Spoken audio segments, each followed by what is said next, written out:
strategy. The game theory as a subject is formally part of operations research. The evolution of game theory began with early probability and decision theory by Bernardi and Hart.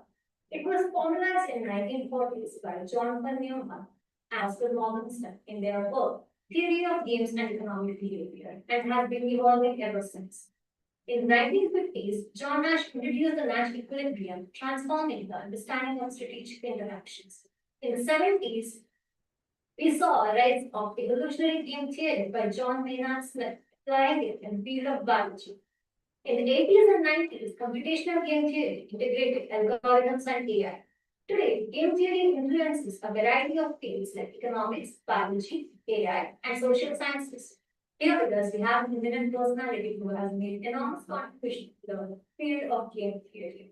He is none other than Professor E.S. Raghavan, Emeritus Professor of University of Illinois at Chicago.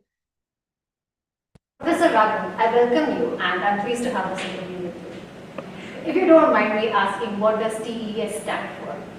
T stands for Tirukkannamangai, that is the village from which our forefathers have hailed. Each embody is the family name which gives a specific group of people following one particular gotra called counting a gotra. S actually stands for my first name Srinivasa Raghavan. So I abbreviate everything as TES Raghavan, but in United States they call me as Tess Raghavan. Everybody calls me. Professor T.S. Raghavan will be completing his 85 fruitful years of life in the month of August, and the occasion will be a great event for all his admirers. Professor Raghavan was born on August 5, 1940 to the parents E.S. Narasimhachari and Alamelu Ammaru. Though Professor Raghavan served University of Illinois at Chicago since 1969, he is a native man of the village Pulamnur, Tamil Nadu, India. So could you please brief a little on your early life with your parents and your wife and children? Okay. So I grew up, even though I was born in the village, Pulamnur, my father was a Sanskrit Pandit in Chennai. At that time it was called Madras, GT Madras. And we grew up in Triplicane, which is a very famous place for a Lord Parthasarathi temple. And I used to live on the Tank Square, South Tank Square. And I have one sister, elder sister, and then next myself a second. I had two more sisters. My elder sister passed away, but the other two sisters are alive. And then I studied in the Hindu high school in Triplicane. And after high school, I went to college. The bachelor's degree in statistics, I did it at the Layla College. And then master's degree in statistics from Madras Presidency College, which was attached to Madras University. And then after the college days, we decided to do research. In those days, there were no other opportunities other than to write an examination for IAS or for insurance, life insurance corporation. And I didn't like the idea of getting into any of them other than doing research. That's how I decided to go to Indian Statistical Institute to pursue my research. Coming to our next question, could you please brief a little on your experience at ISI Kolkata or how was your experience working under C.R. Rao? Yes. See, the thing was, I always had my classmate T. Parthasarathi. We were both together in all our activities, in all our school activities, college activities, academic activities, even in social activities. We used to be together. And we both decided to go to ISI, even though we were offered a fellowship at the Madras University to pursue our PhD. And luckily, we had an excellent teacher in multivariate analysis. One, Professor Raman, he inspired, honestly, at the college level to pursue, to go to Calcutta, then to loiter around. He asked me to go, and then maybe if you like, you can work in multivariate analysis, which you have learned here.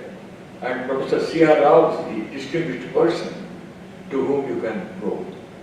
So we both had an interview, and we were selected to be graduate students or so-called research scholars, and we were 20 of us who were selected in that year to pursue our studies.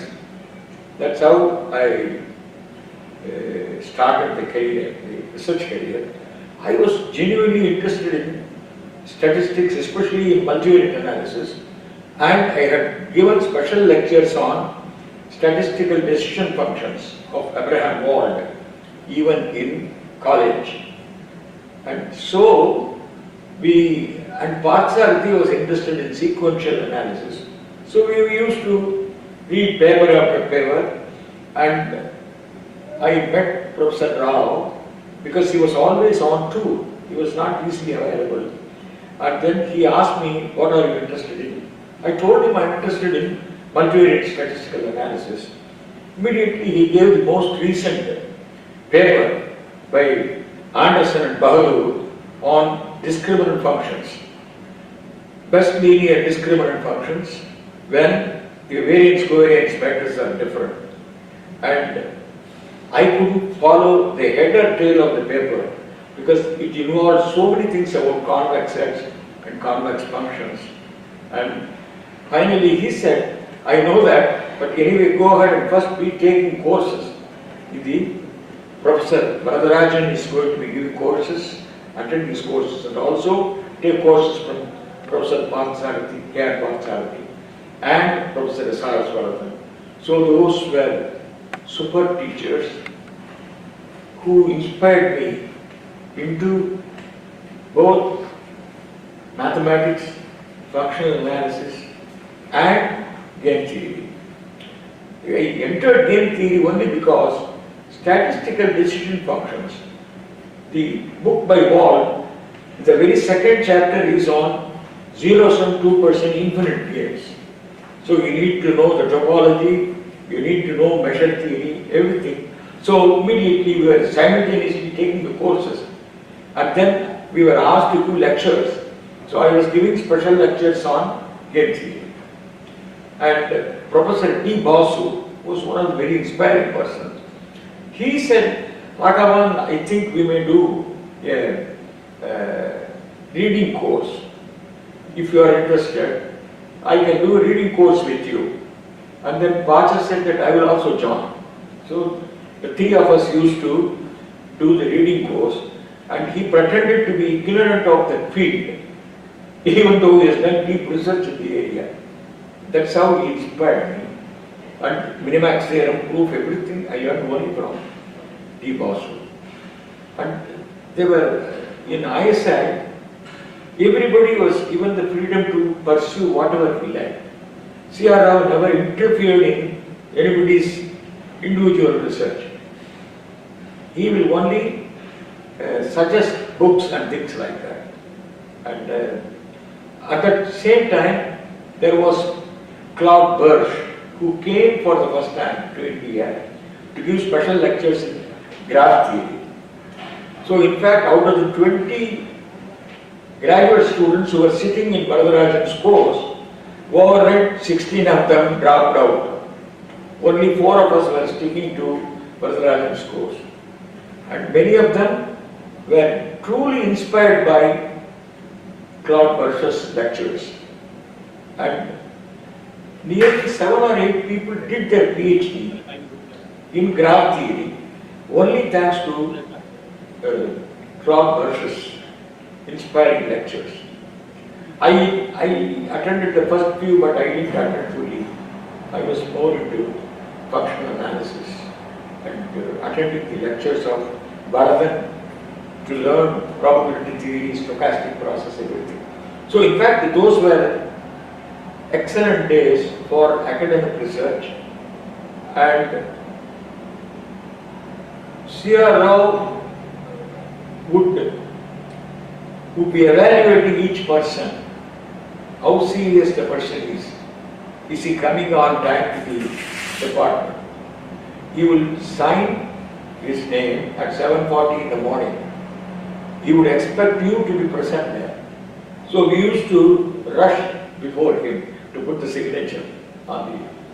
So, you see, sometimes he may not do anything directly to you.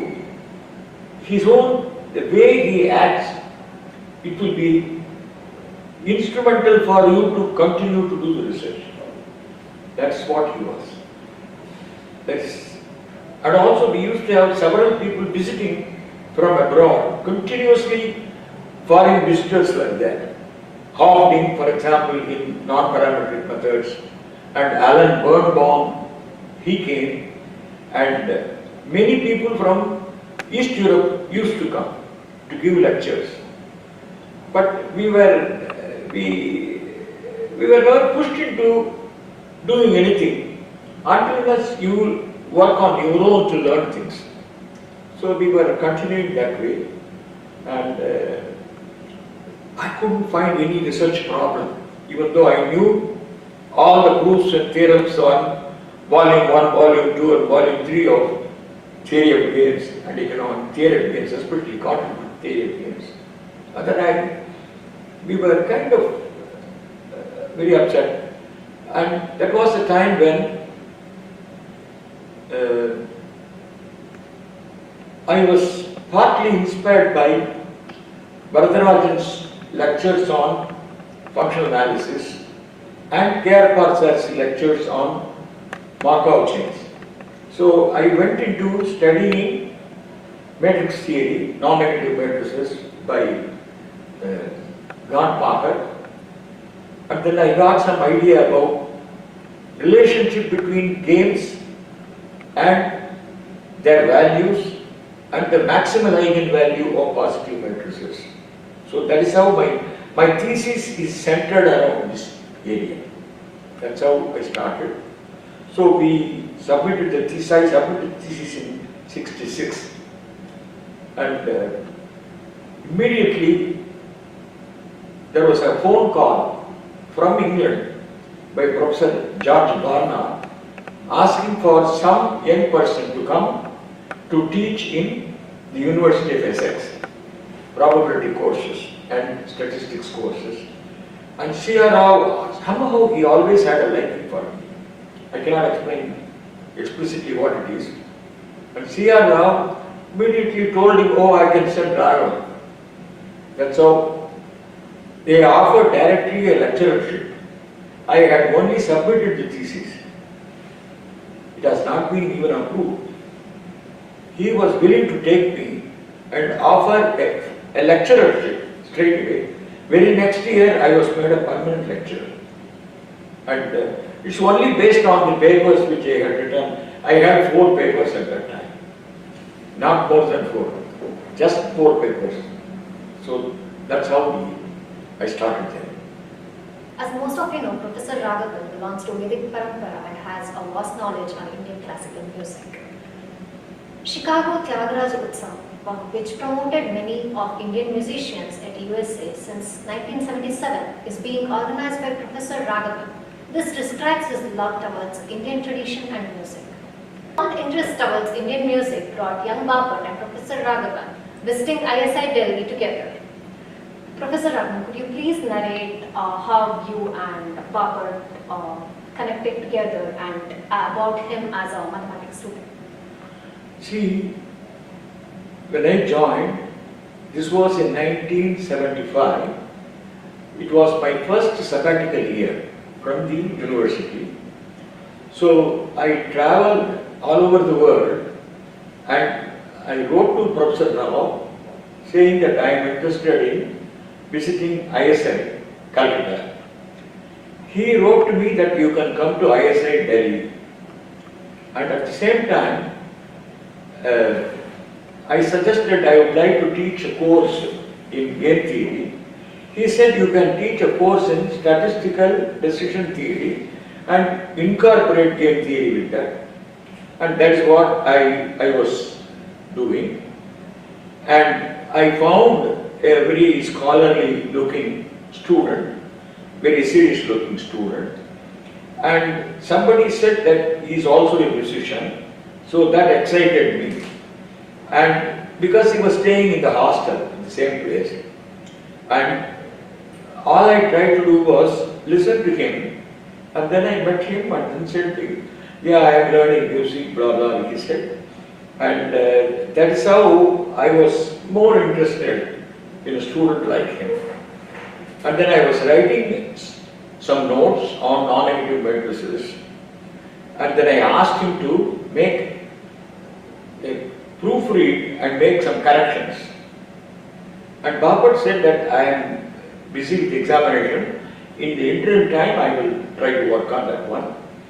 And to my surprise, he came with many places. In many places, he gave alternative proofs that are simpler, more elegant than mine. And I liked his whole approach. And he said, I would like to come to work with you in Chicago. I said, there is one more student from Australia, Jersey Philor. So AG will also be coming. Maybe two of you can come at the same time. So in '76, both of them joined our university as graduate students. But pretty soon I found Bapat's interest is not necessarily in game theory. He was more a combinatorial person. His mind was very combinatorial. So I suggested a problem in linear complementarity. And he was just going through that one, and he had already understood what is the right approach to combinatorial approach to Stokes' theorem. And he wrote this paper and just gave me a copy. I didn't even know that he had already even finished writing the paper. So that was the kind of person he was. And Philor said that he may not see me for the whole year before he finishes all examination requirements. Bapat used to sit, I also suggested Bapat to take a course in differential topology. He took the course in differential topology and he was #1 student there. So the university offered both Philor and Bapat special research fellowship, more than at least $400, $500 more than others every month. So the research atmosphere required that I devote equal time to the two persons. I couldn't, because I gave. Mathematics genealogy project indicates that Professor Raghavan has had about 14 research students and 138 direct descendants. Professor Raghavan, would you like to share about any of your other students other than now? Let me say the very first student we had was Hubert Chin, with whom a paper was written jointly with Chin and T. Patsarthi. And the fundamental doubts we had, as though something is not true, was thwarted by his work, and he proved essentially the uniqueness of equilibria for a completely mixed game with 3 players and 2 pure strategies for each player. And this theorem, Patsarthi had a counterexample, and the counterexample turned out to be wrong. And Chin gave the correct idea, even though his English was poor, but it really made me happy And then we were able to construct the proof. And he was the very first student, Hubert Chin. Then I had Marvin Trout, who worked on algorithms for the special class of polynomial type of continuous games. And later, he became quite a big person in Kent State University and retired as a university scholar. And the third person was Eugene Vasilescu. He worked on something highly non-trivial in extensive games. There were only he never took any courses from us, but he would come and then present his research papers, whichever I assigned. He would come and present, and he proved one of the honestly deepest theorems within extensive games. And I could even explain what the theorem is, but it is unnecessary right now. And then the fourth person after that was these two people, Bapat and Phila. They came only later. And Bapat worked only on combinatorial side. Phila was the actual person who worked in stochastic games. And his contribution to the field itself is quite significant, especially in Markov decision process and competitive equilibria and things like that. And he has produced a large number of PhD students even under him. That is Phila. Then came Zio Chi Ru. He worked on what is called multi-choice Shapley value. In fact, I invited Shapley for a special day, mainly to listen to him. Okay? And Shapley himself was all praised for what he has done. Even though he lost his eyesight, and so he went back to Taiwan. Otherwise, he could have been a really good researcher. Then Evangelista Fay, who was the next in line, but even more than Evangelista, then Thomas Solimosi. He came from Hungary to work with me, and even now we continue to work with him. Even now I continue. And yes, he is one of the distinguished professors in Budapest. Solimosi is outstanding in cooperative game theory. Okay? Then came Evangelista Fay. Evangelista Fay proved some deep theorems in stochastic games, but she had to compromise for family's sake to be teaching in a two-year college kind of thing. The person who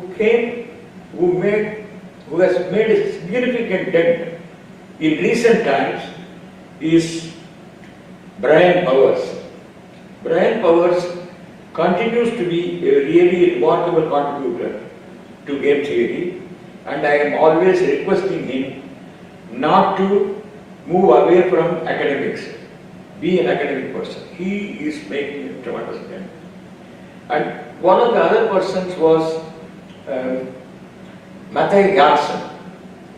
Matthij Janssen was a student of Stef Thijs in the Netherlands, but they needed somebody who is a full professor to be associated.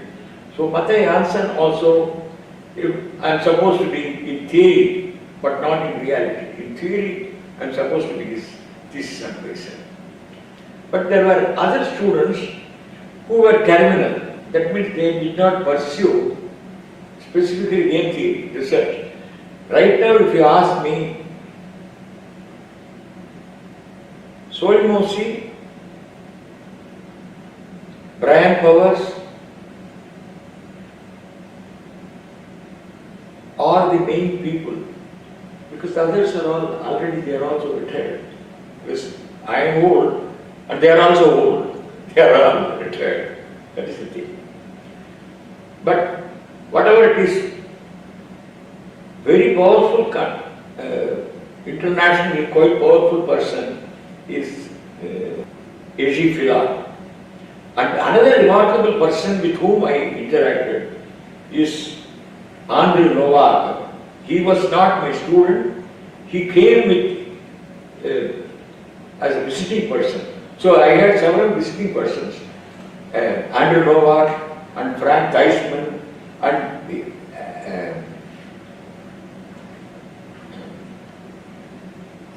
Tom Ferguson also visited us. Okay, I used to interact with him. So all those people had come. Many people had visited. I also organized several international conferences. And first conference was in honor of Lord Shapley. Second conference was in honor of Bob Orman. And the third conference was in honor of Michael Mashler. Okay, so I organized them. But all these people have won Nobel Prizes. Shapley, Orman, Roger Myerson, he was also presenting, Alvin Roth, all these people won Nobel Prize in economics. And I was feeling very happy that such people were part of the conference. Professor, among your numerous contributions to this field, is there any particular project or paper that you're extremely fond or proud of? Yes. If you ask me what are the papers which you feel are central to your research, I can say the first paper by Mithichin is itself a paper of importance. And it triggered the interest in Russia, and one of the Russian mathematicians, he constructed special examples to disprove one of my conjectures. But in itself, it was valued very high by Lord Shapley, one. And the second thing which I did with one of my students, this Evangelist of Faith, it waited for 4 years to be published because people did not believe in that theorem, even though the theorem was only 3 pages or 4 pages. 2.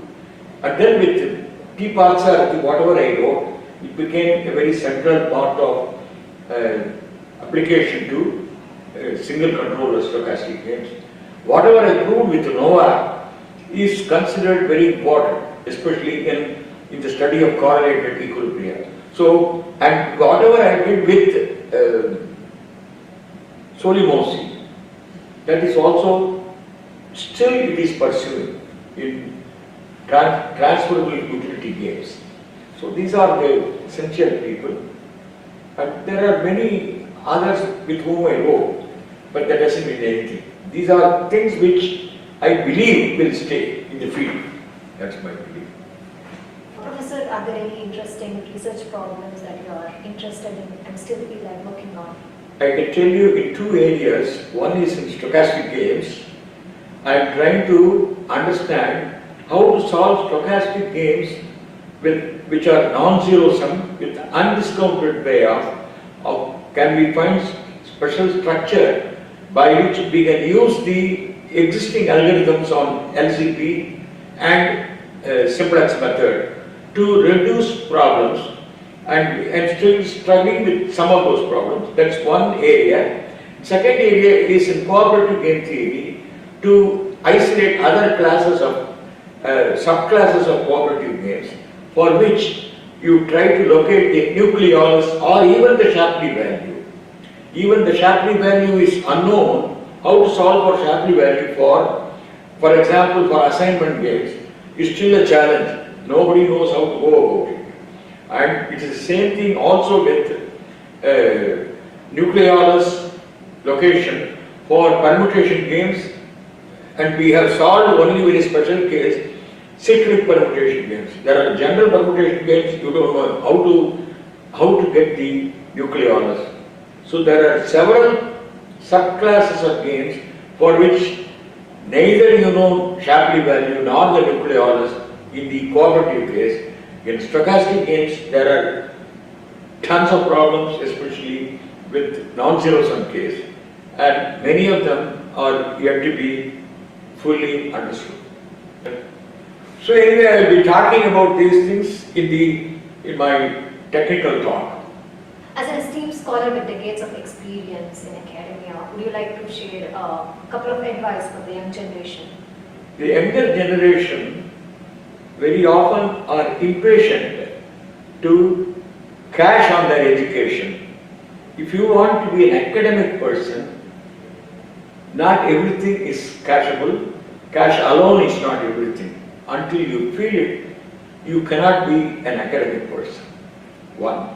And second thing is, I would like younger generation to also involve themselves in socially responsible activities.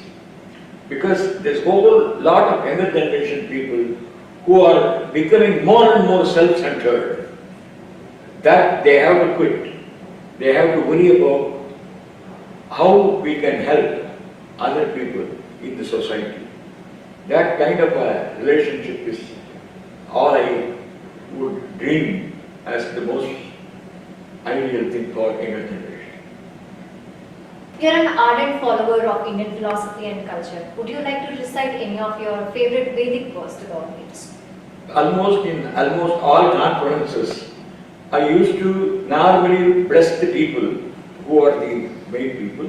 The Vedic blessing is Shatamanam Bhavati Shatamanamiti Shataha Manam Bhavati Shatayuhu Shatayu Purushas Shatendriyah Shatendriya iti Shataha Indriyah Ayushyevendriye Indriye Pratithtati Tishtati iti tishtati Harihi Om.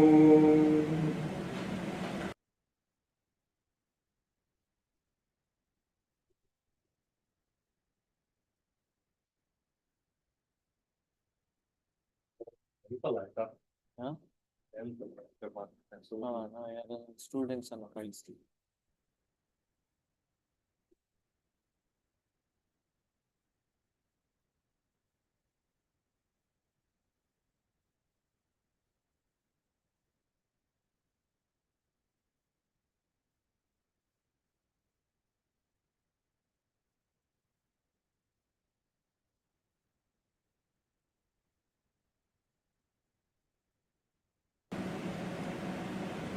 So who worked on algorithms for the special class of polynomial type of continuous games, and later he became quite a big person in Kent State University and retired as a university scholar.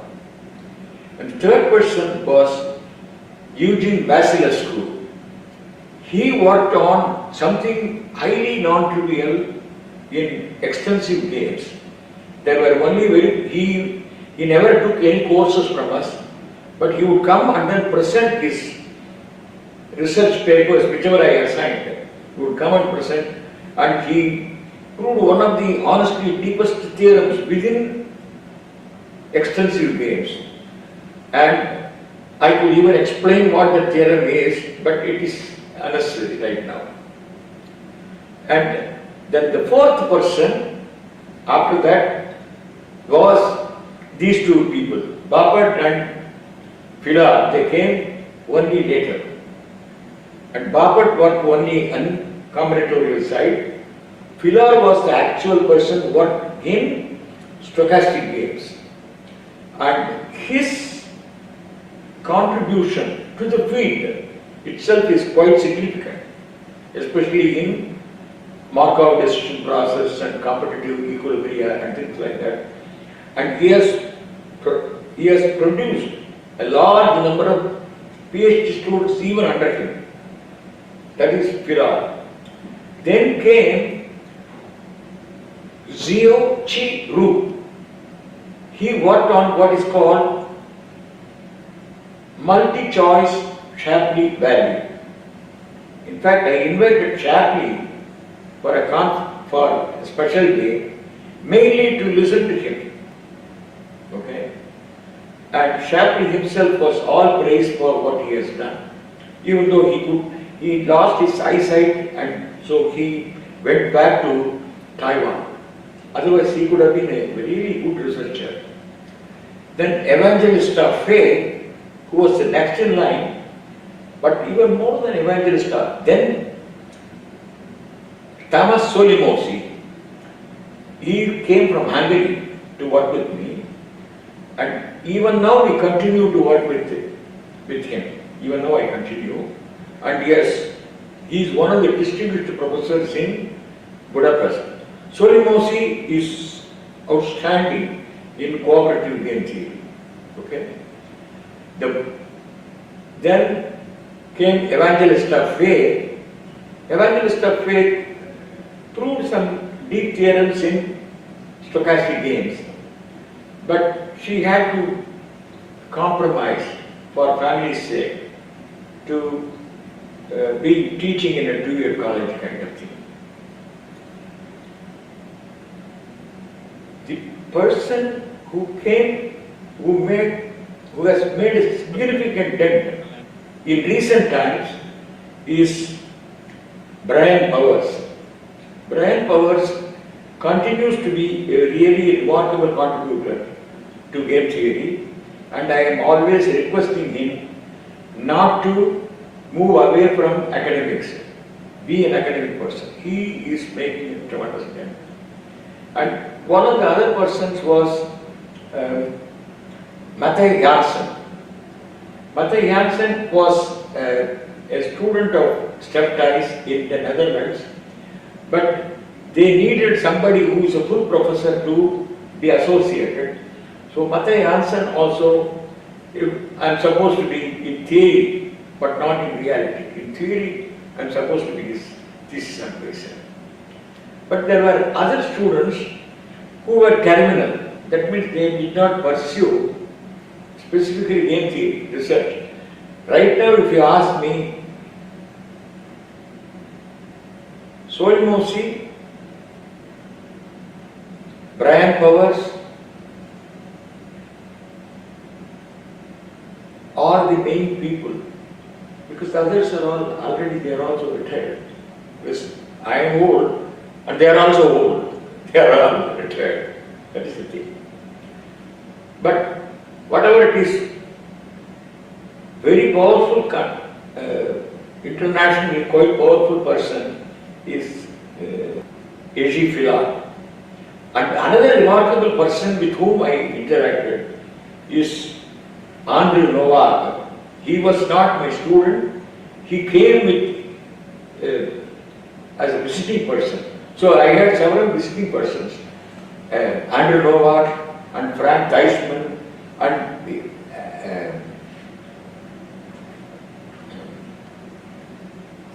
Tom Ferguson also visited us.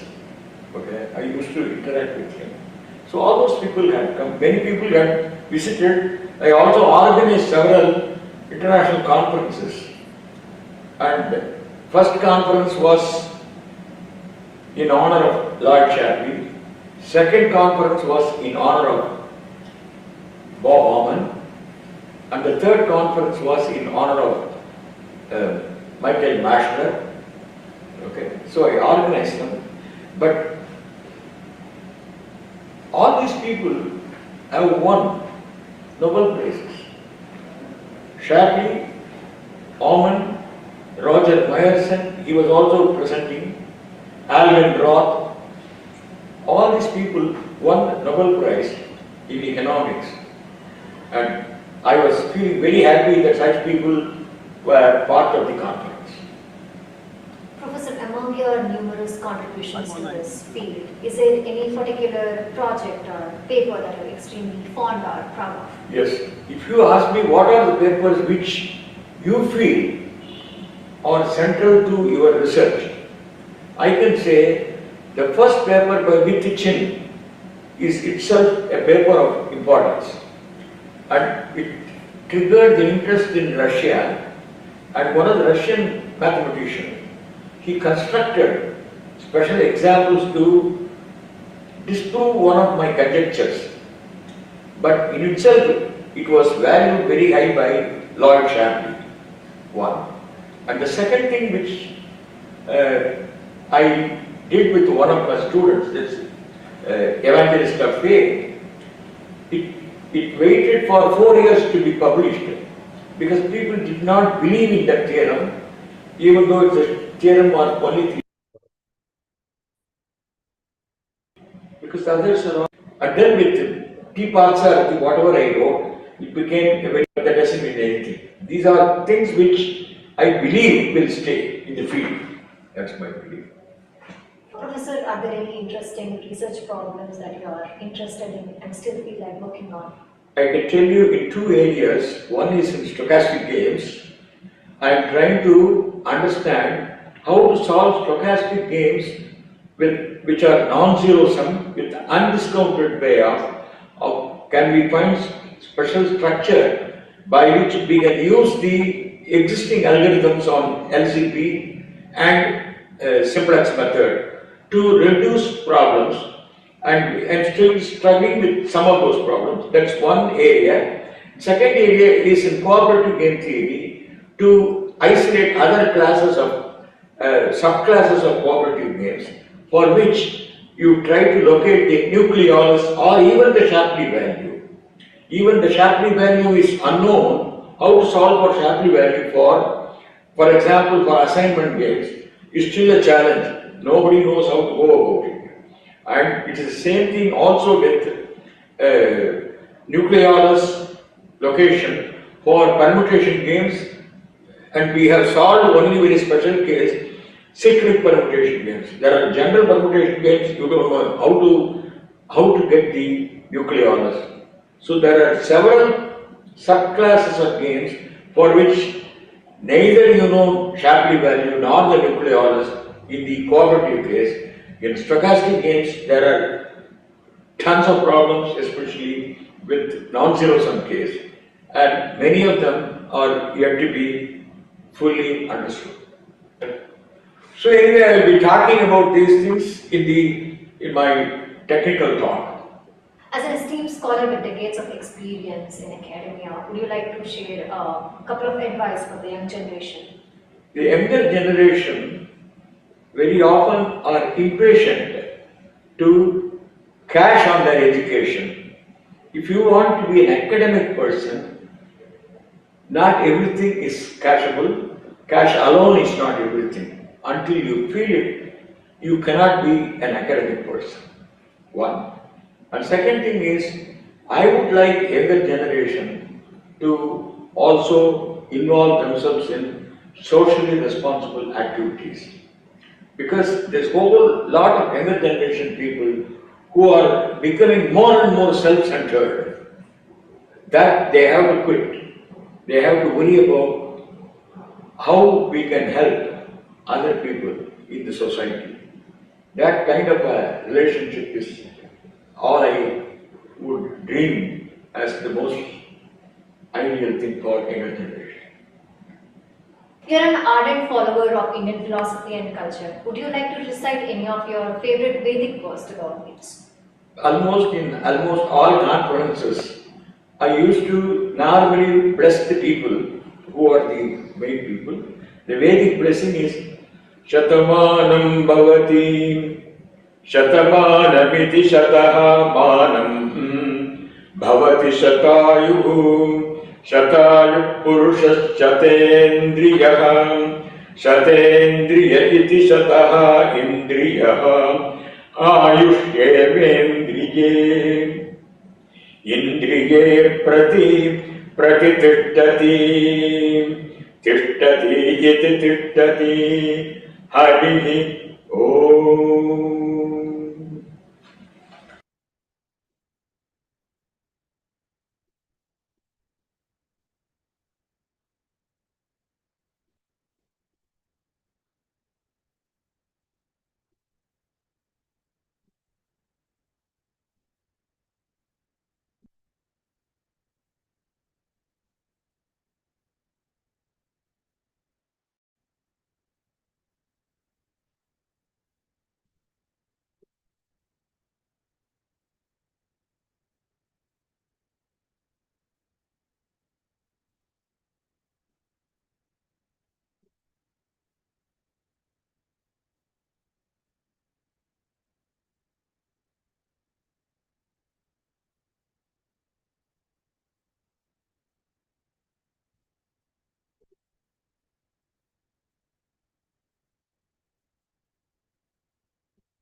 We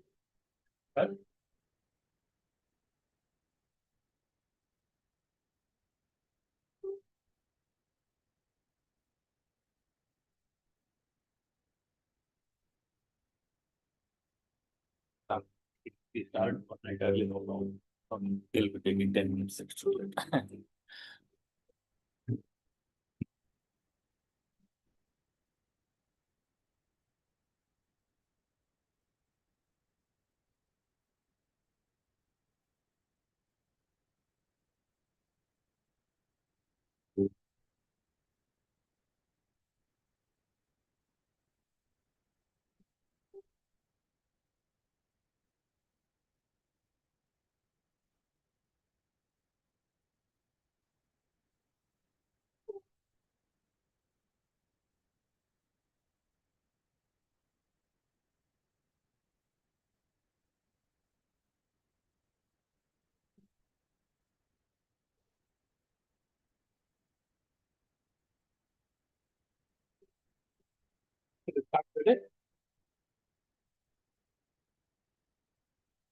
Good morning, everyone.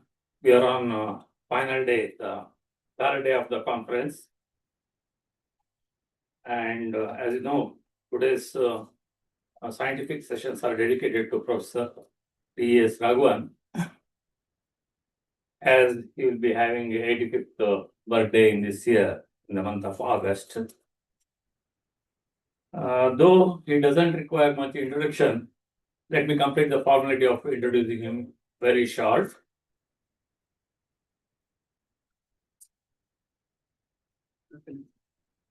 T.S. Raghavan,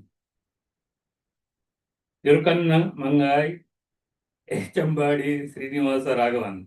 Please correct me in case I am wrong. He will be correcting me later, in case I am wrong.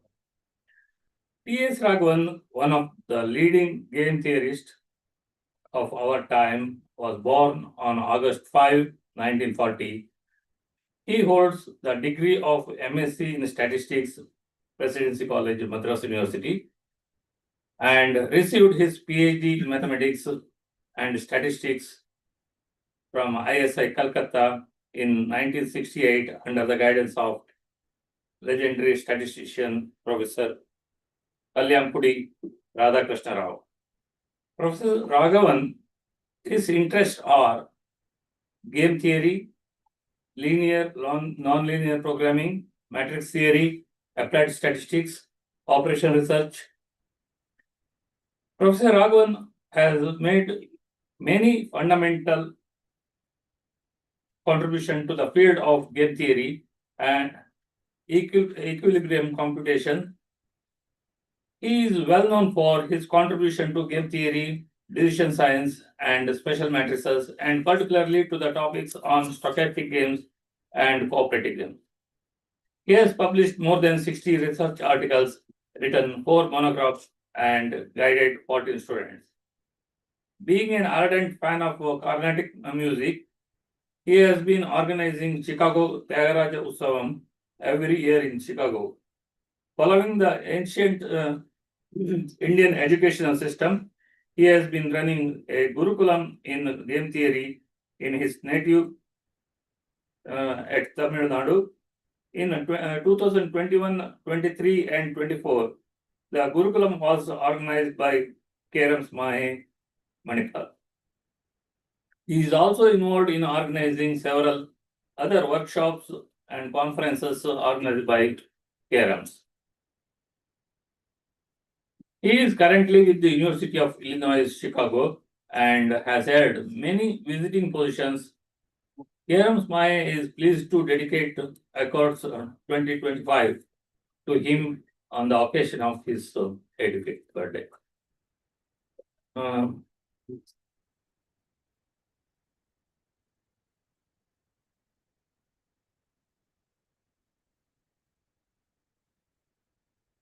So let me finish his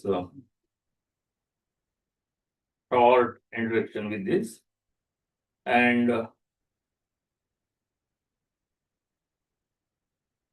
this session will continue with the Professor Raghavan's talk. which was incomplete yesterday and day before yesterday. Then later, it followed by a voice message by Professor R.B. Bapat.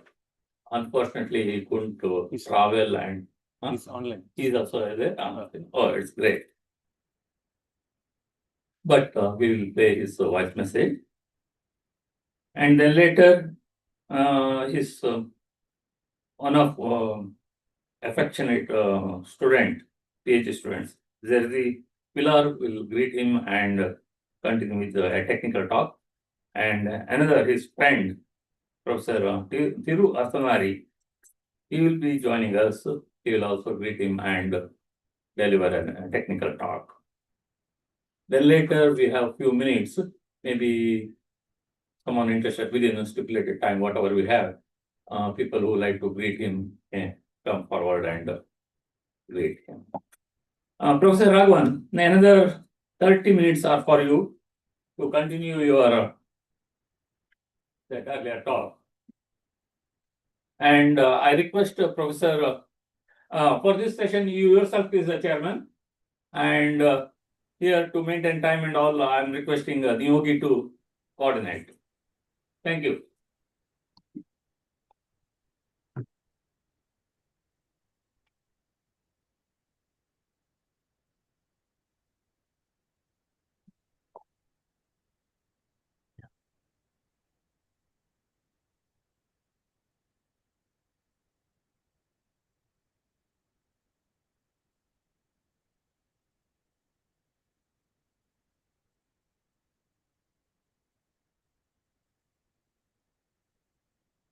So I finished almost talking about all of them, except for the last couple of my PhD students.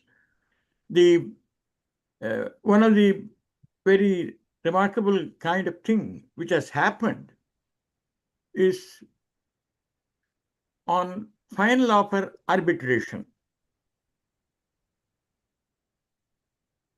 Rather than accepting an arbitrator's personal judgment, the two competing parties, such as the CEO of a company against the president of the labor union, or the owner of a major ball club against the legal advisor for a coveted ball game player, or the local government against the president of a police station union, they all prefer an arbitrator announces a mutually acceptable procedure that the two sides feel as impartial, and the arbitrator's final offer is the same as the final offer demanded by one side.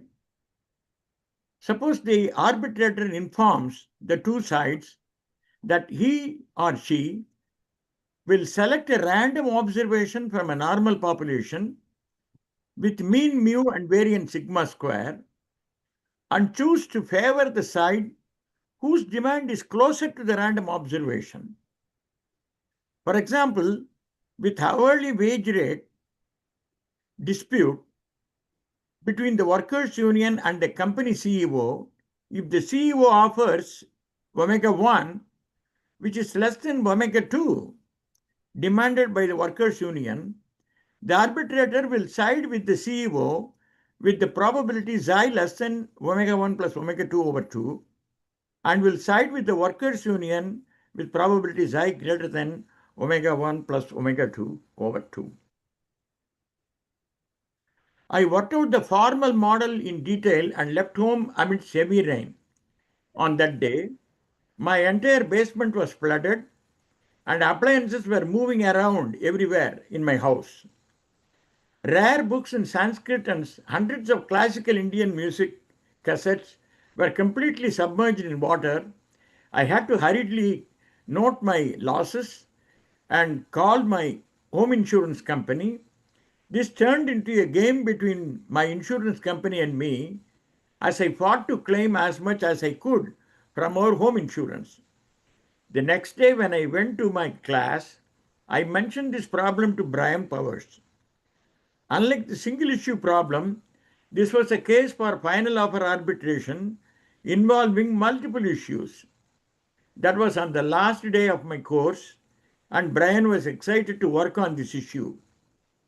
I went to India, and when I returned from India, Brian said he had reviewed the literature on final offer arbitration and began working on it, and with different distance criteria.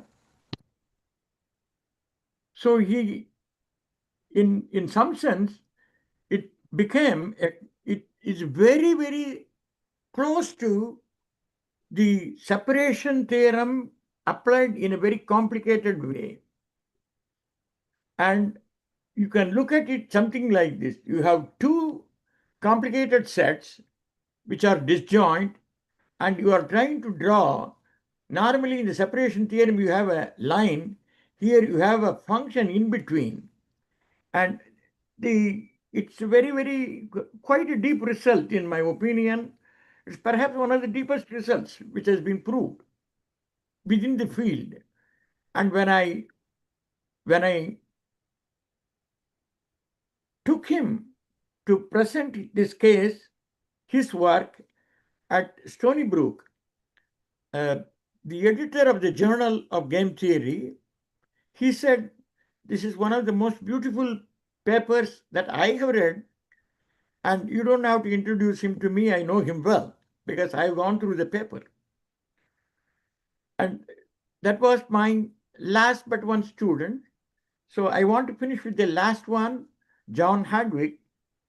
He was my last graduate student at USC. Based on the coursework, I realized that he is more suited for cooperative game theory because he had a great feeling for combinatorics. As a first generation conservative immigrant, I found a divergence between my life and that of my friends. Many things were changing.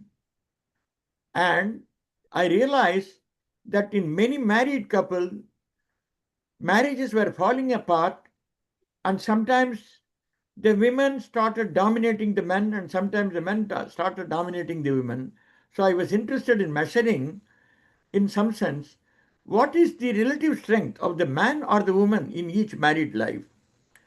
So this presented a unique case of assignment games, and I discovered that the matrix of matching to be quite special. If the ith boy and the jth girl in the community can think of marriage when they have a mutual liking for each other, you can associate a 0-1 matrix for with a 1 on the ith row jth column.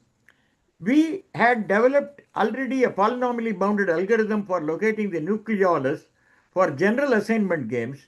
I felt perhaps the graph techniques should be even simpler, and I suggested this to John to investigate these games further.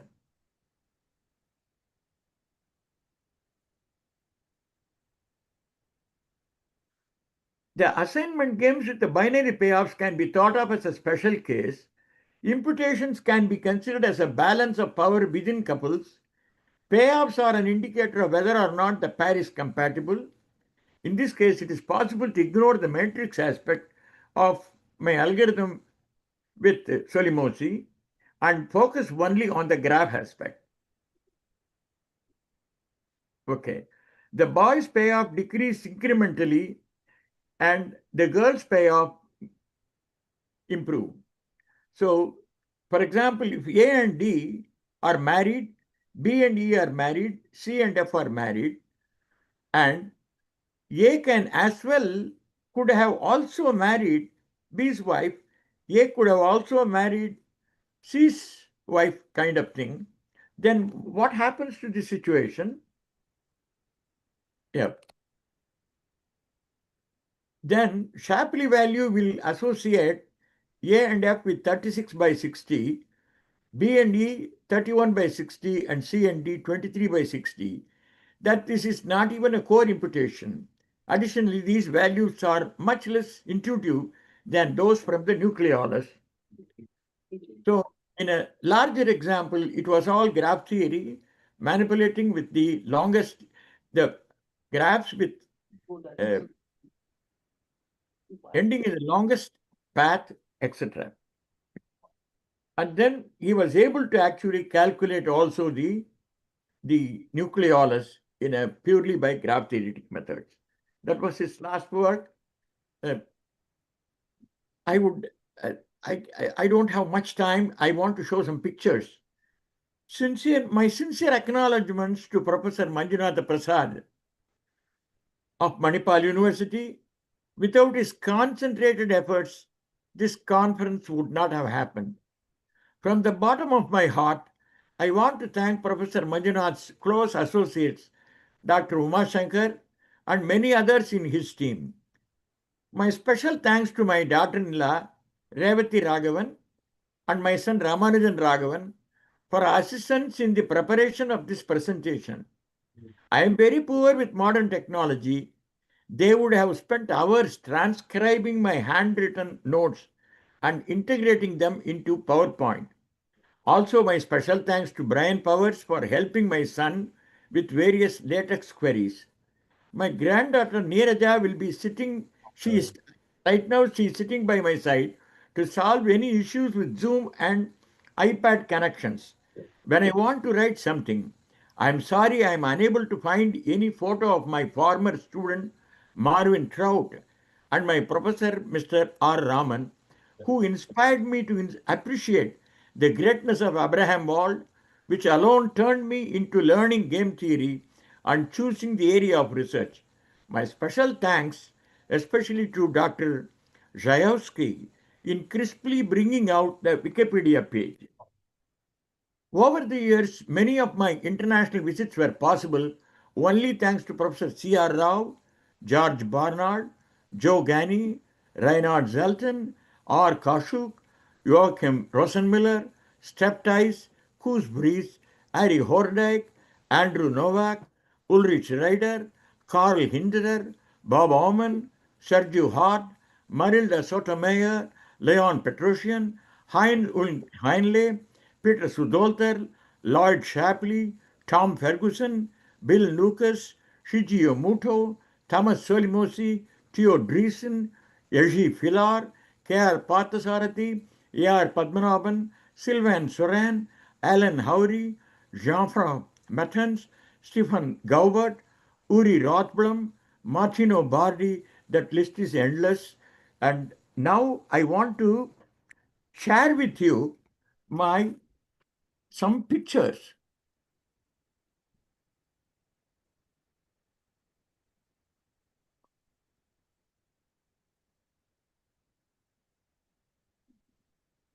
My parents who brought me up in life, and they were very orthodox, and they were the people who taught me the basic mathematics. அடுத்தது. கீழே வரணும். These are my teachers. On the left is Professor K.R. Parthasarathi, who first introduced Markov chains to us before he left for Russia in 1962. And then at the center is Professor S.R.S. Bharathan, who was finishing his PhD thesis. He already submitted, and then he was leaving for Courant Institute. As you all know, he is an Abel Prize winner, and it is only through him I learned almost everything, including starting from measures and metric spaces, point set topology, weak convergence, and everything on stochastic process, etc. And on the right is Professor V.S. Varadarajan. Varadarajan was the true inspiration for even for Varadhan and K.R. Parthasarathi. He was the senior of them all. But Varadarajan came to ISI in 1962. We were all really truly shaped by his remarkable lectures on Hilbert space and the spectral theorem for sulfur joint operators. And it is only through such things even my thesis was inspired. Then comes Mark Grigorievich Krein and Abraham Wald.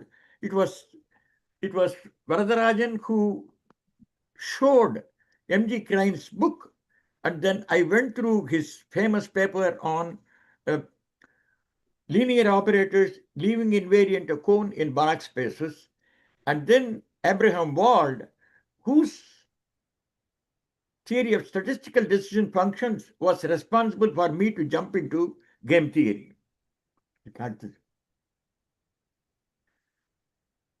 Needless to say, I owe everything to Professor C.R. Rao, who was my thesis advisor.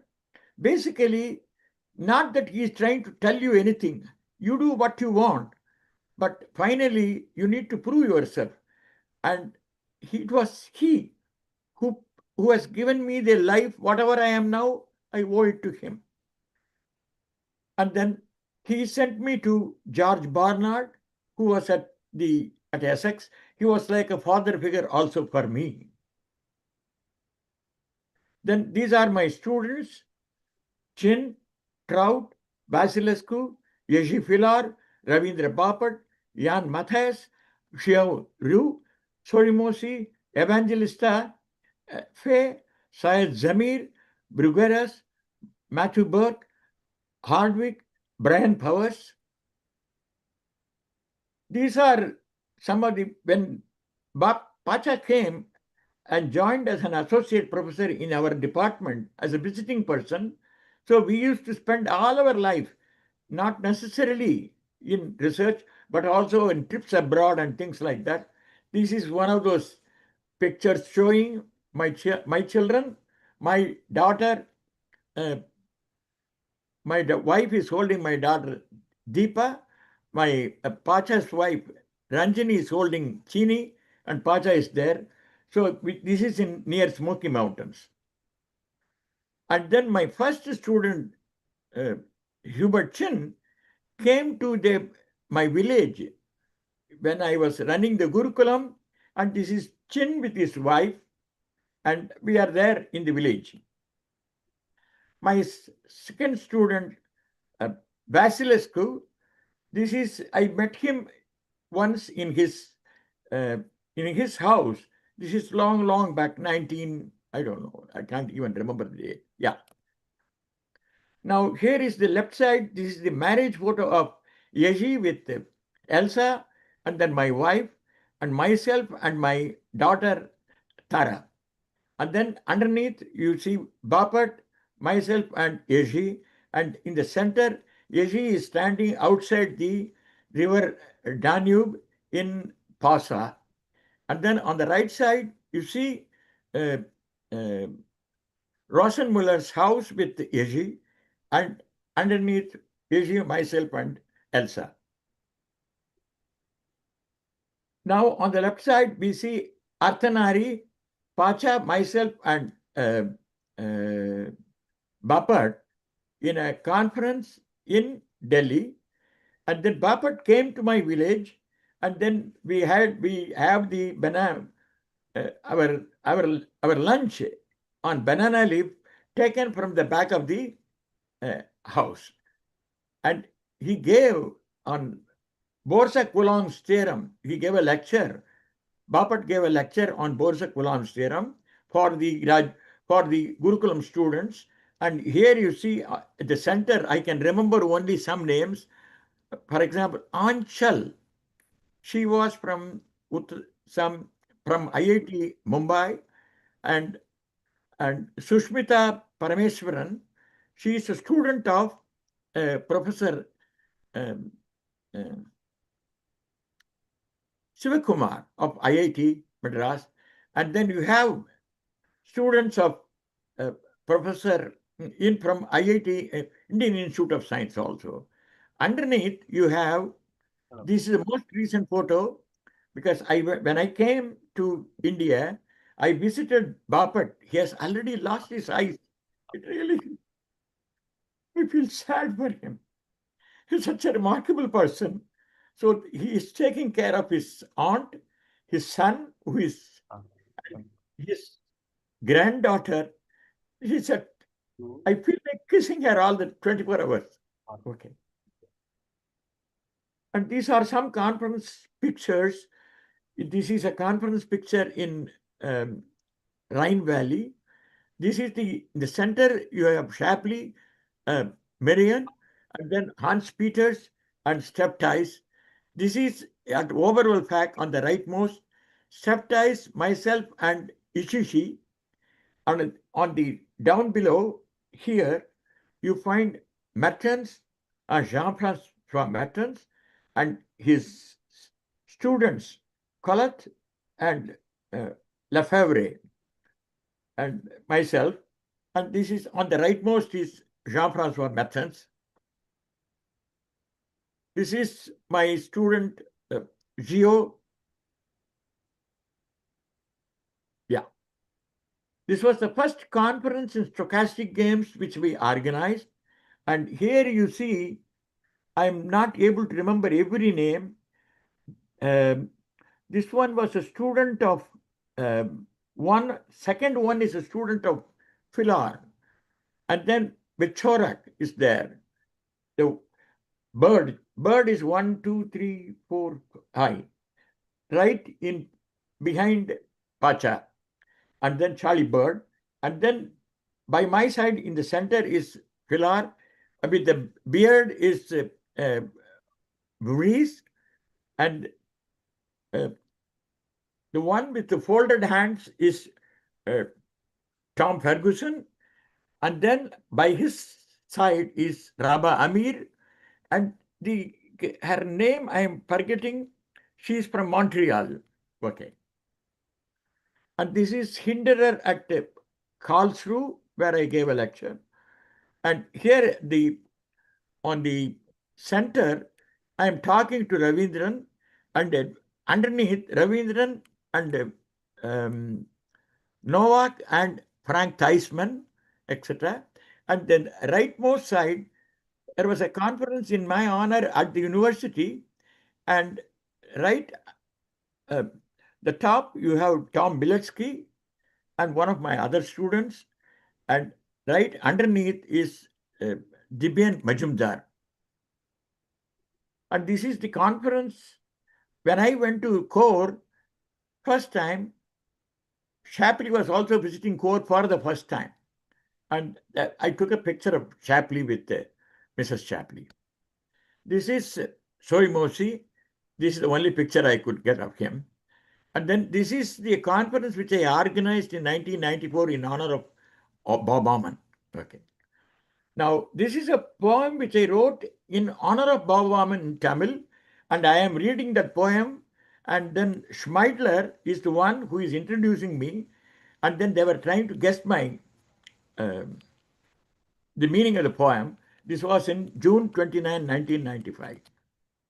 And this is after my lecture in Polish Academy of Sciences. When I came out, I saw some girls, some boys, etc.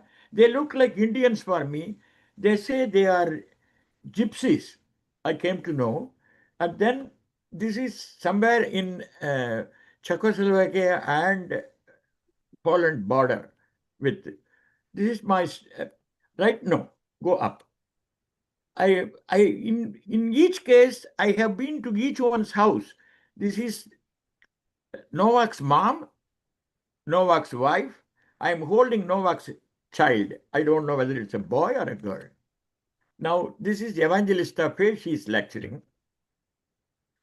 This is my student, Zamir Syed. I told you, he was a very Orthodox Muslim, but his father brought him to me, and we have a tremendous, he is a very deep researcher. Unfortunately, he had to take care of family and his brother and his sister and things like that. And otherwise, he would have shone like a great mathematician. Now, this one is Brugueras. He has spent a lot of time taking many of my lectures and notes, etc. And then the one at the center is Matthew Burke. He loves to be a teacher. This is the picture. This is the only picture I have of John Hardwick. I took Brian Powers everywhere in India. He lectured wherever I lectured. Brian also lectured. These are all my classmates from my high school and my college days. We are all together at a hotel, and Brian is also there. On the right side, when I went to see Professor C.R. Rao, I gave him a copy of Brian's thesis, and he said, I would like to keep a copy. I said, that is why I brought it. And more than anything else, he has worked on your own ideas, especially on uh, Mahalanobis distance and things like that, using it to solve the problem of uh, arbitration. And this is my village where in the Gurukulam, the students are all together. We used to have food together, and these are the plates which we used. And right underneath, this is the last of the Gurukulam which I did, where these are my students. 3 of them are from IIT Chennai, and they came to my house also later, last minute. And the one on the right side is something on stochastic game which we did in under the Manipal in Sikkim. And then all I can remember is only the 2 of the girls. The girl who is by my side is Sushmita Parameswaran, and the girl in the center, she is a student of some Singh. His name is Singh. He is at IIT Delhi, actually working in stochastic games. Now, this is a more recent picture by Joachim, his wife, and his grandchildren. And on the right, this is Sudoltha. And on the left, with my son, with Peter Wacker. And on the rightmost, we have, can you push this one a little bit? Huh? Okay. Okay. Now, this is with Reinhard Zelton, myself, and Maschler. Yeah. Push it down. This is one of the, in 2014, I went to Sao Paulo to give my workshop on stochastic games, and that is John Nash with my wife and John Nash and myself. And these are the this is each time many of them have invited me to their house. This is Ulrich Ryder and his wife in their house. The one on the right side, this was a conference in Israel in honor of Sergio Hart, who is on the right side. And in the center is Yair Tauman and his wife. Now, the one on the left side is myself with Liz, student, the wife of John Copus. The one in the center is Fairfields and Rosenmuller. The one on the left is Bichorak in front of the Academy of Sciences. Now, the one on the right side, Koos Breeze visited us to Chicago, and then with the family, we became too close. This is the children and his children and wife, Seneca, all of them. Now, this is a conference in France, there was some dedicated to one portion by Novak, and you see Chin, myself, my wife, and step ties on the back.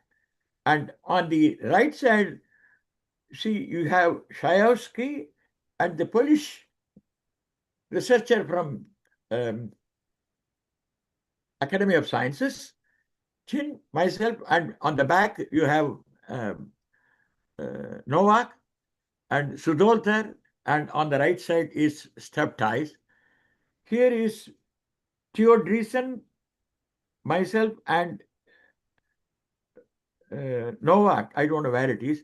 This picture is with Kasturi Vishwanath, with whom I had a paper. And yeah, this is the Gurukulam. This is the last Gurukulam. They are there. These are some of the books. My book with Pacha, which was translated first in 71 to 73. And stochastic games, I edited volume in honor of Lloyd Shapley in 1990. This is a book cover of non-negative matrices with Bapat. Some of these edited volumes Game Theory and Economic Applications in 1990 with Bhaskar Datta, Dilip Mukherjee and Pacha, Martino Bardi and with Pacha, this is Stochastic and Differential Games, Advances in Dynamic Games with Alan Howry, Shijio Muto, Leon Petrosian, and myself. That's it.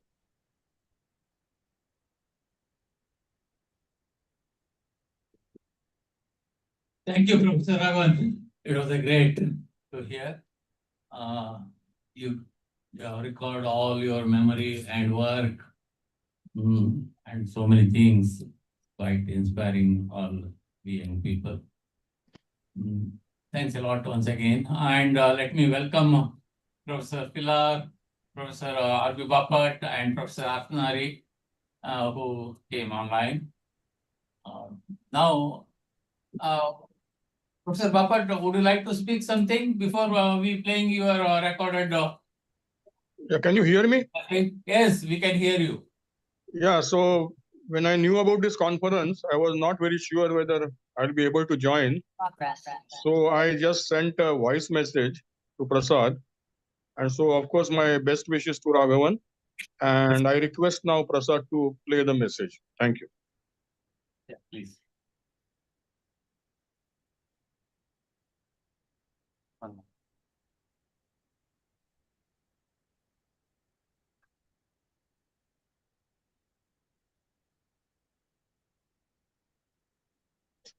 Professor Raghavan, please be available online. At the end of this session, people may like to interact with you.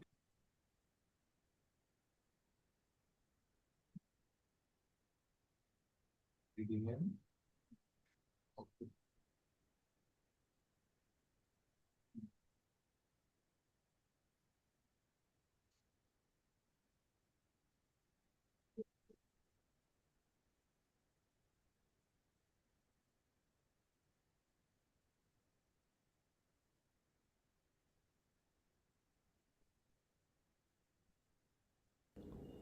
I am extremely pleased to speak on this occasion of Raghavan's 85th birthday.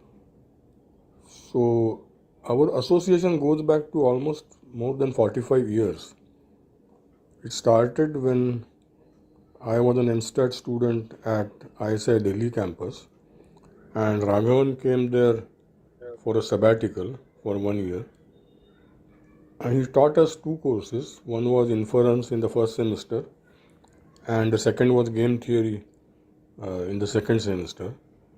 And that's when our interaction started.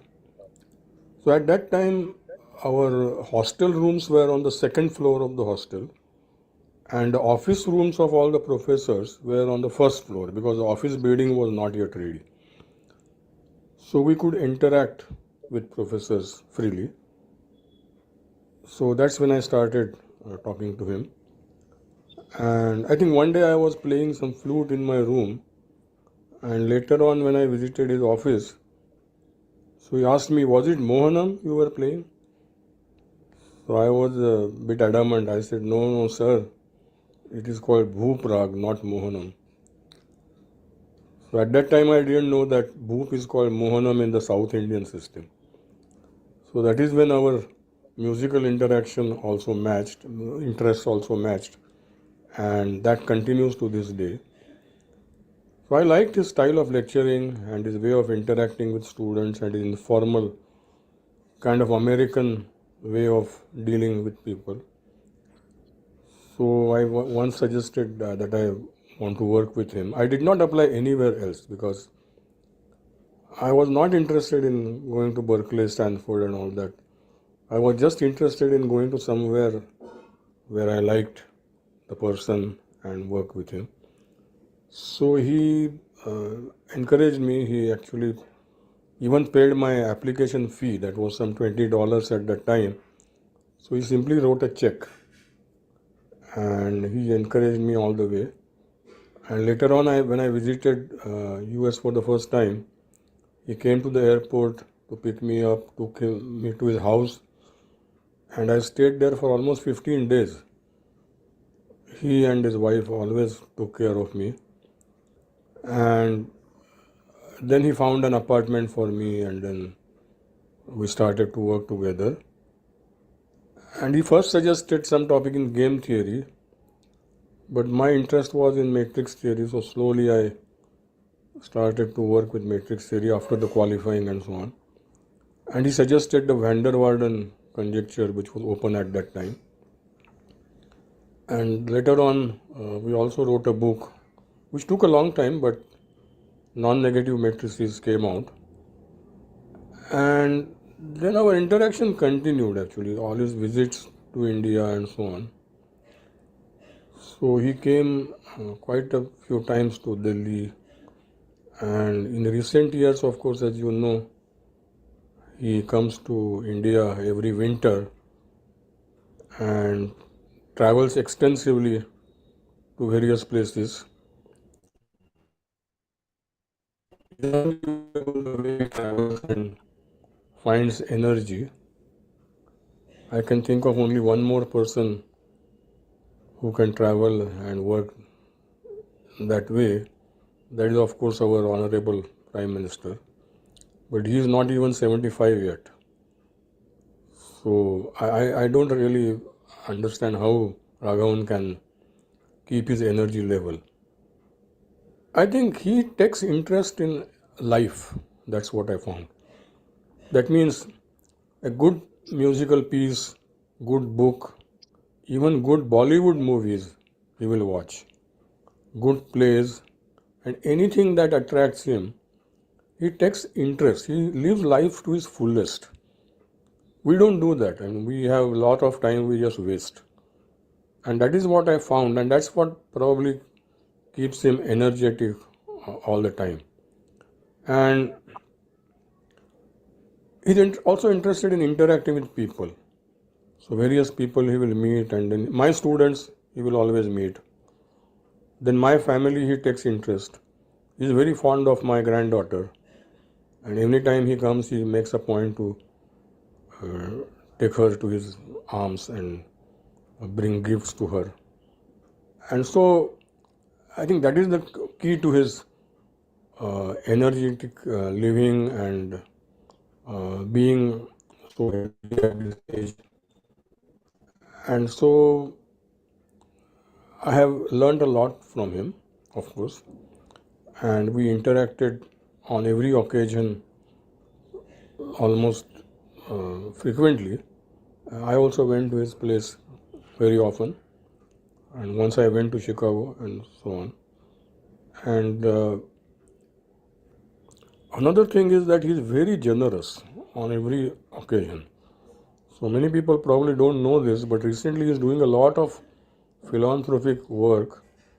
He runs eye camp in his village every winter, spends his money and brings or gathers together patients who need eye treatment. And I think he is very generous in donating or giving to people and also helping people. So that's what I want to say. And also his style of running the Gurukulam is also along similar lines. He will gather interested students and lecture them on game theory, and it is not easy to do that at this age.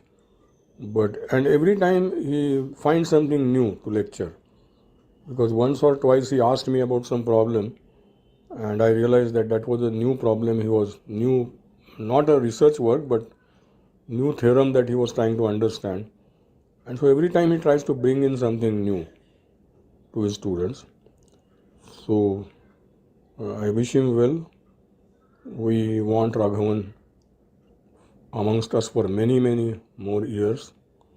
We look forward to his visits to India every winter and his travels and meeting him and talking to him. And so I wish him all the very best. I'll end with this shloka. Gurur Brahma, Gurur Vishnu, Gurur Devo Maheshwaraha, Guru Sakshat Parabrahma, Tasmai Sri Gurave Namaha. Tasmai Sri Gurave Namaha. Tasmai Sri Gurave Namaha. Thank you. Thank you, Professor Bapat. Would you like to say anything now? No. Then with your permission, I'll move on to his next student, Professor Pilar. Can you bring him on? Right? You said you would like to stop and then yeah, he's right. He permitted me to continue. Oh, then I'll play this video. No. Can you hear me? Yeah, I can hear you. You- Okay, so I'm going to share my screen. If I can. Now we could see you. Yes, okay. I'd like to make some reminiscences about my associations with Professor Raghavan. Can you? Somebody like to introduce you to the audience. Can you see my slides? 1 minute, please. Yeah, please. Good morning, everyone. It's my honor to introduce Professor Pilar. So he is an emeritus professor at the School of Mathematics and Physics, University of Queensland, Australia. His research spans a wide range of areas, including game theory, stochastic modeling, environmental systems, optimization, and operations research. He has also supervised 29 PhD scholars and currently serves as the editor-in-chief of Springer's Environmental Modeling and Assessment Journal. So it's an honor to have you with us, sir. Yeah, thank you. Please proceed. Okay. So it is my great pleasure and honor to join you on this auspicious occasion. I'm sorry I cannot be there in person, but I prepared a little live presentation of reminiscences of my association with Professor Raghavan over what is now 50 years. Can you see my slides? Is this his screen? Yes. Yes, we could see. Yes. So I met Professor Raghavan when he visited Monash University in Melbourne, in Victoria, I think it was 1975. Excuse me. Probably this is not the slide that you wanted to show. No, I could see only the folder with name Hang on. Manipal and 2 files in it. You haven't opened anything. Maybe it is Raghav's folder? No. Okay. What can you see now? No change. Huh? We tried it. You please stop sharing once and then later again redo it. Okay. Yes, I have a message saying that someone else is sharing. I just sent a request. Okay. Make sure. Yes, it is done. Okay, so can I share now? Yeah. Yeah, please try.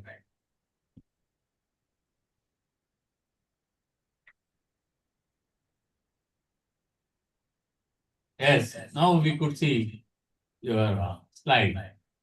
Yes, Raghavan's folder.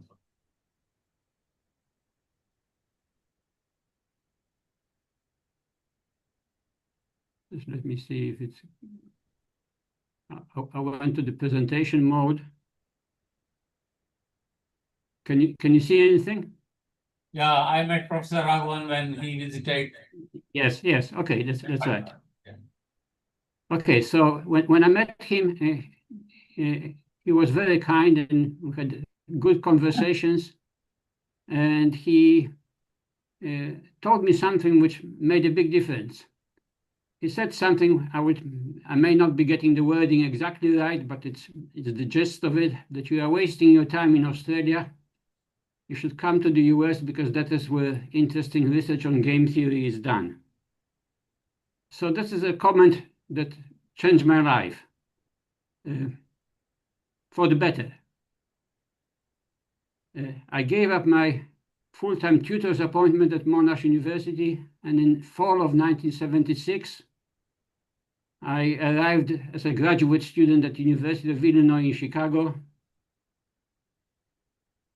And here's a photo from the very first semester. Can you see the photo? Yes. Yes.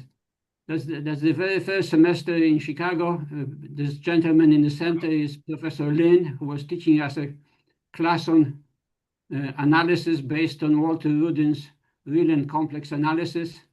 This is me, second from the right. This handsome young fellow to the fifth from the right is Professor Ravi Bapat, who just spoke to us.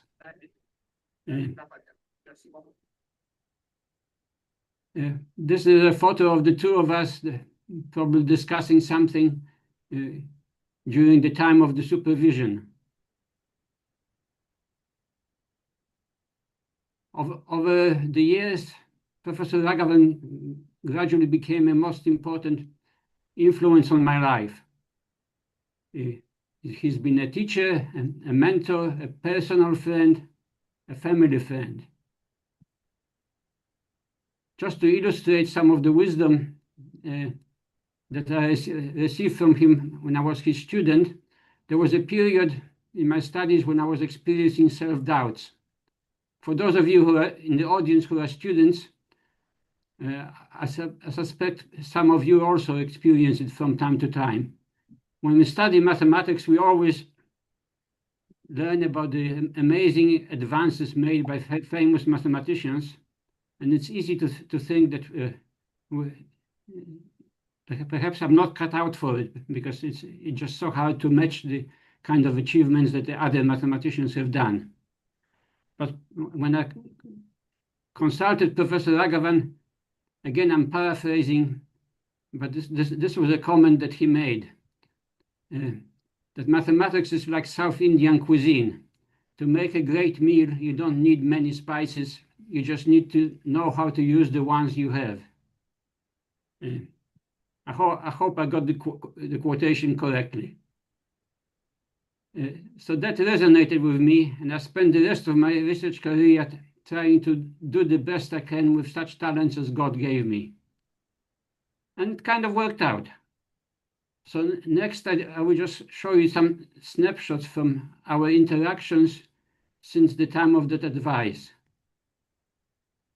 Here is a photo of Professor and Mrs. Raghavan and the younger daughter, Tara, when she was very young, at my wedding in Oak Park, Illinois, on 16th of December, 1979.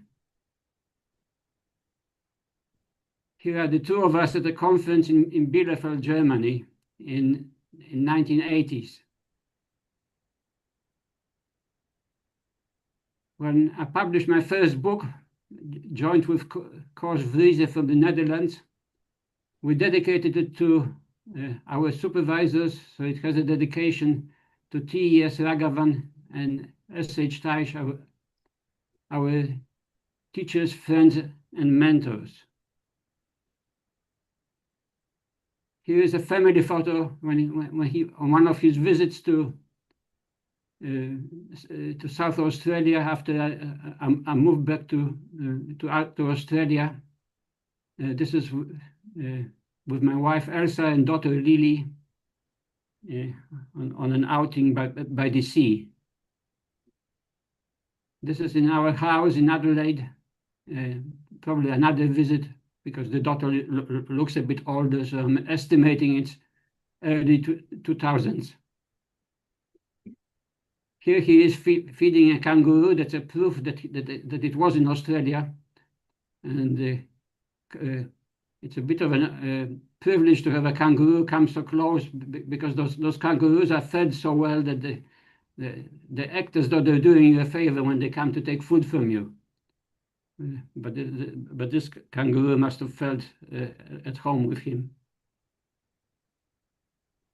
this is already much later at my 60th birthday workshop in Adelaide.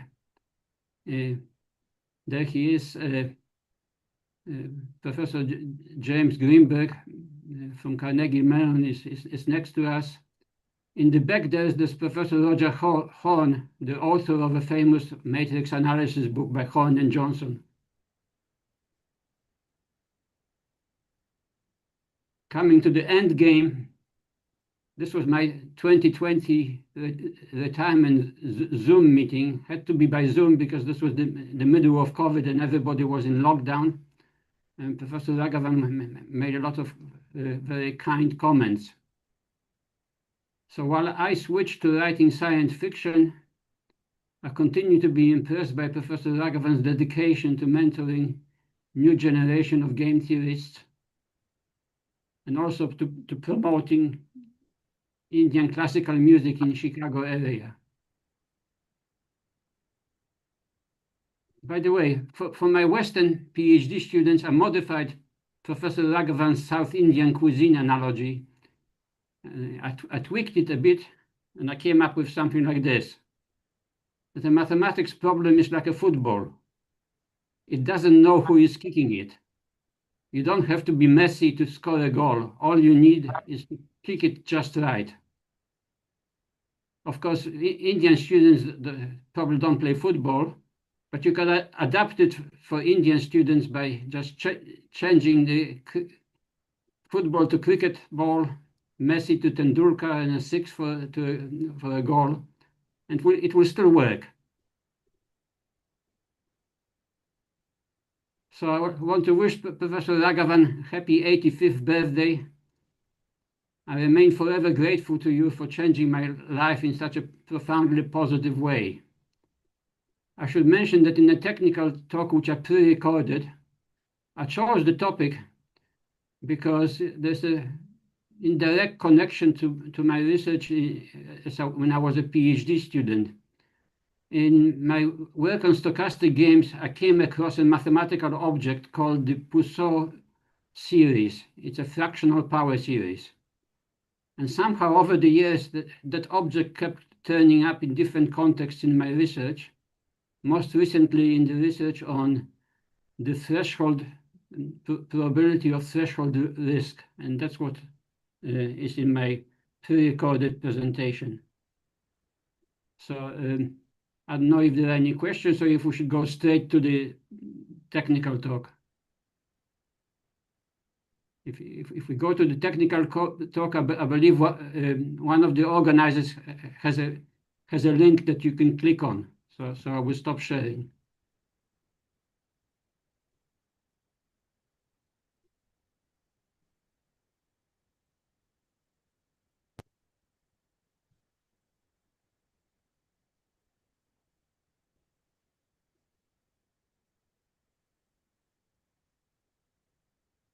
This is the technical talk. Hello, everybody. My name is Jerzy Fila, and I'd like to say it's a great pleasure and honor to have the opportunity to address this distinguished audience. I will be speaking about recent work on hidden equations of threshold risk, which is joint work with a former colleague, Vladimir Jerzov, who is known to many of you, and a PhD student in University of Queensland, Zhihao Chao. There are many forms of risks that have been studied by researchers in various fields, from engineers to researchers in financial mathematics and in actuarial science. However, we want to talk about specific type of risk, which we call threshold risk. It has to do with risk associated with some variable crossing a threshold. There are many examples. Perhaps the most classical one is the onset of frost, which damages crops such as tomatoes or various fruits. But it also arises in many other applications. I listed a few of them below. However, this is still a little bit vague, so I'd like to make it more precise by defining a mathematical problem which consists of a random variable x that is absolutely continuous with density function little f of x and distribution function capital F of x. The threshold will be a parameter which is a real number, delta, and we consider polynomials of different orders, n and m, polynomials p and q, and a perturbed polynomial p delta x, which is simply the first polynomial minus delta multiplied by the second polynomial. Then we define threshold risk as the probability that a new random variable, which is the perturbed polynomial delta evaluated at the given random variable x, falls below 0. In the special case when the second polynomial q is identically equal to 1, this reduces to perhaps a more natural form of simply the probability that the polynomial x lies below the threshold delta. It's natural to ask whether everything is already understood about such threshold risk. I'd like to suggest that this example illustrates that perhaps not everything is already known. For instance, when we simulate this threshold risk function, as we defined above, using a random variable, which is just a normal random variable with mean 4/3 and standard deviation 1, and we have a new random variable, which is this cubic polynomial here, and we are interested in the probability of it falling below value delta. For each delta, we can plot the value of this threshold risk function, and we observe that it behaves like this. There are two very special points. One of them occurs at 22/7, and the other one occurs at 2. And they are very special because the rate of change of the risk is very rapid in the neighborhood of these 2 points. Where do these special values 22/27 and 2 come from? Well, I'd like to suggest that they come from the discriminant of this polynomial, which is itself a polynomial in the threshold parameter delta. And it has 2 factors, and you can see that the zeros of these 2 factors give us precisely the 2 values that we observed in the graph. Now, what is also interesting is that if I take, say, the first of these values, delta 1, and substitute into the polynomial, then it has a root of 4/3. Near that value of 22/27, the root has a Poisson series expansion, which looks like this, which can be differentiated with respect to delta term by term, and we obtain the following series expansion, which now has a negative power. So the derivative diverges as delta approaches 0 of the discriminant. The same phenomenon happens with the other critical value. So is this a coincidence? Perhaps this raises a more broad philosophical question of whether there are any coincidences in mathematics at all. But that's a topic for another day. So once we've identified that the roots of the polynomials seem to be impacting the threshold risk, it's natural to list the real roots of our perturbed polynomial in an increasing order and define intervals which have one of these roots on the left endpoint and the next one on the right endpoint that partition the real line. We know that the sign of the perturbed polynomial p delta x cannot change inside one of these intervals, and that some of these intervals may have 0 width Of course, we are interested only in those intervals where the perturbed polynomial is less than or equal to 0. Then it follows immediately that the threshold risk, as we defined it, can be expressed simply as the summation of the intervals I minus delta of the distribution function evaluated at the higher root minus the one at the preceding root. So if the derivative of this expression exists, and we differentiate term by term, we obtain this alternative expression with the density functions, and we see that perhaps the product of the density function evaluated the root multiplied by the derivative of the root, and the behavior of this product is what is affecting the criticality of the parameter delta. So to make it a little more precise still, we define a sensitivity function which is measured in terms of the difference in the threshold risk as delta changes from delta naught divided by the size of this change. Of course, when delta is close to delta naught, this is approximately equal to the absolute value of the risk, threshold risk, if the derivative exists. So the sensitivity, risk sensitivity at delta naught is defined as the absolute value of the derivative if it exists, or if it's infinite or undefined, then we say that delta naught is a candidate risk critical point.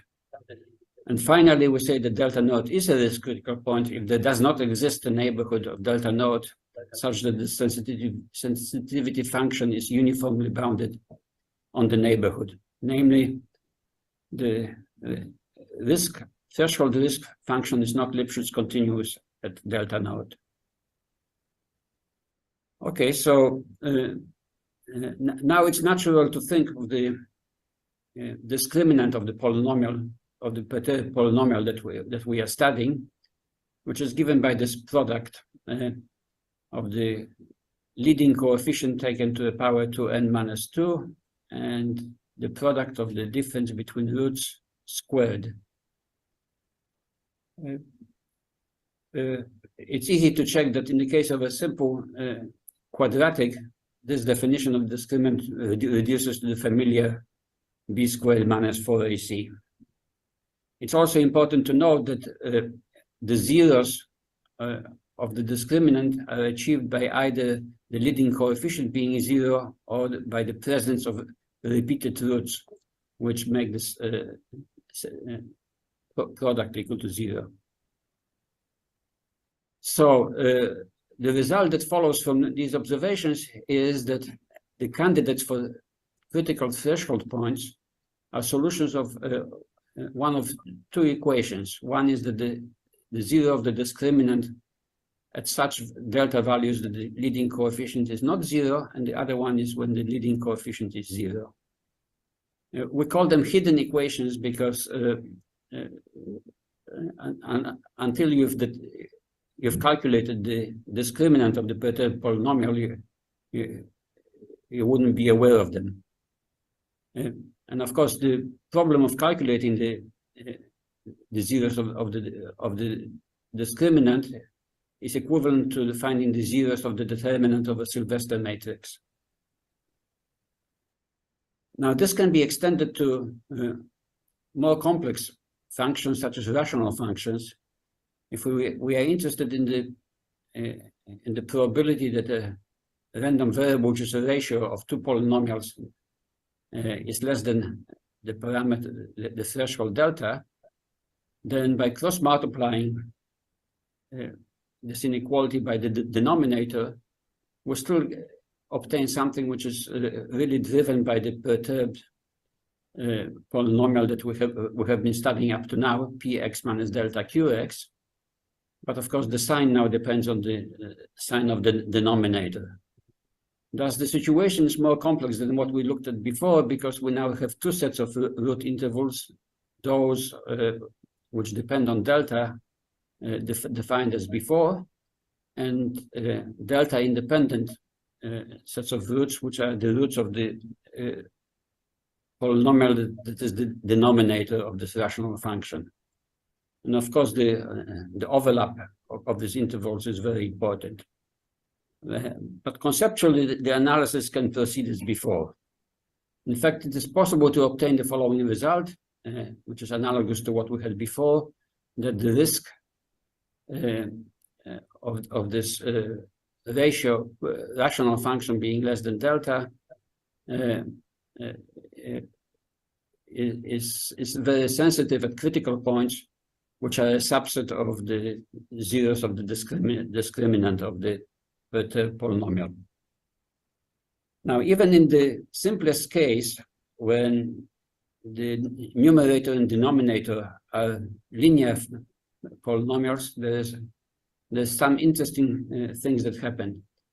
In this case, the only candidate critical point is delta naught, which is P1 over Q1, because it's a zero of the leading coefficient. And there's only a single root R delta for any delta not equal to delta naught. And as we approach the delta naught, the absolute values of that root and of its derivative both tend to infinity as delta naught to delta, as delta tends to delta naught. But whether or not such a delta naught is indeed a critical point depends on whether the product of the density function times the square of the root is unbounded as delta tends to delta naught. If it is, then it can be shown that this is a critical point, but it depends on x being sufficiently heavy-tailed. This can be illustrated with the following simple example. The numerator is x minus 1, the denominator is 2x plus 1, so this perturbed polynomial is given here. The candidate critical point is simply equal to half, and the single root of this perturbed polynomial at delta not equal to delta naught is equal to this term on the right-hand side divided by the leading coefficient. And we can see that the absolute value of this root tends to infinity as delta tends to delta naught. Now, if we have two different random variables which are driving all this, they are both Pareto, but with different parameters corresponding to density functions given by this or this. We know that in the first case, the density function tends to 0 as x goes to infinity, slower than x squared. In the second case, it tends to 0 faster. And we can demonstrate again by graphically that indeed delta not equal to half is a risk critical point for this first distribution, but not for the second. Now, extensions to multi-parameter case. So instead of having a single threshold parameter, we have maybe multiple thresholds, delta 1, delta 2, up to delta m. We now have a perturbed polynomial whose coefficients depend on these m parameters. And we'd like to extend the analysis from before. The discriminant of this perturbed polynomial, it still has this form, that's unchanged. And the roots are now functions of two or more parameters. But we know that the zeros of this discriminant could be more complicated now. There could be isolated points, there could be curves, there could be surfaces or more complex geometric objects. What is really going on is that we have to consider zeros of not only the discriminant, but also partial derivatives of the discriminant with respect to these parameters and their intersections. And of course, we still have to consider the zero set of the leading coefficient. So if we partition the parameter space, we can think of it for the case of just two parameters, we can think of it as a Venn diagram where we have this circle or this disk representing the zeros of the discriminant, which contains, of course, the zeros of the leading coefficient. It can be shown that the zeros of the leading coefficients are always risk critical points, and all the candidate risk critical points are in this bigger set. Then it also requires more delicate analysis in these overlapping regions between the zeros of the partial derivatives. I'll illustrate it quickly with a simple example.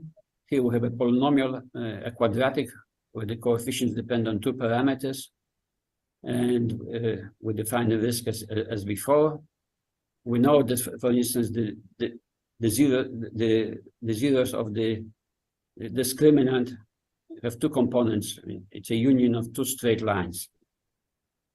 Now, when we simulate this risk function in the parameter space, we observe those regions of high risk and regions of low risk in blue. But there's also a very characteristic pattern. Can this pattern be explained? Here we take the random variable to be just a normal random variable. Now, it turns out that, perhaps not surprisingly now, that the partition of this parameter space is achieved precisely by the zeros of the discriminant, the two straight lines defining the zeros of the discriminant. Running out of time, so I will just briefly mention that we can also analyze the behavior of criticality in those overlapping regions in the Venn diagram by looking at Poisson series expansions whenever they exist, or other more detailed analysis. And I will come straight to the conclusion that all the results can be extended from two parameters to n parameter case, and that the problem is actually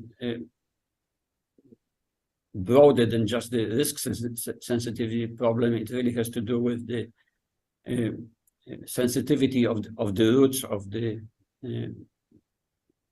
of polynomials to perturbations. Hence, it must have some broader applications to the perturbation of eigenvalues and arising in Markov chains and ordinary differential equations. I've included this picture here because it motivates our terminology. Imagine that you were seeking safety under a tree, perhaps safety from rain or strong winds. How stable the tree is depends clearly on the root structure underneath, and because it's not visible from above ground, it's natural to say that the description of the structure is best captured by some hidden equations. Thank you for your attention.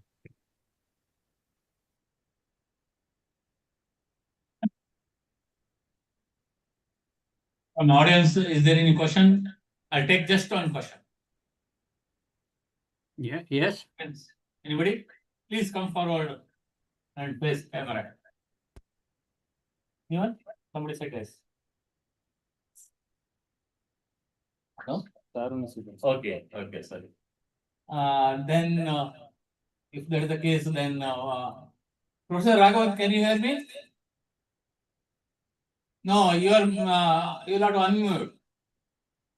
Yeah, I can hear everything. I heard the whole lecture now. You want to interact with Pilar and Arthanari? Yes. No, Arthanari, I haven't heard anything from him. No, he is on the screen. Yeah. He'll be talking later. But Yeah. if you want to interact with them, please proceed. And if you have any question or please. Yeah. Good morning, everyone. Are you able to hear me? I'm asking Raghavan if he has any question or want to interact. No, it's the thing which You want to hear that? Okay, please. see, the Suk series is the central kind of thing of Kohlberg, and the point was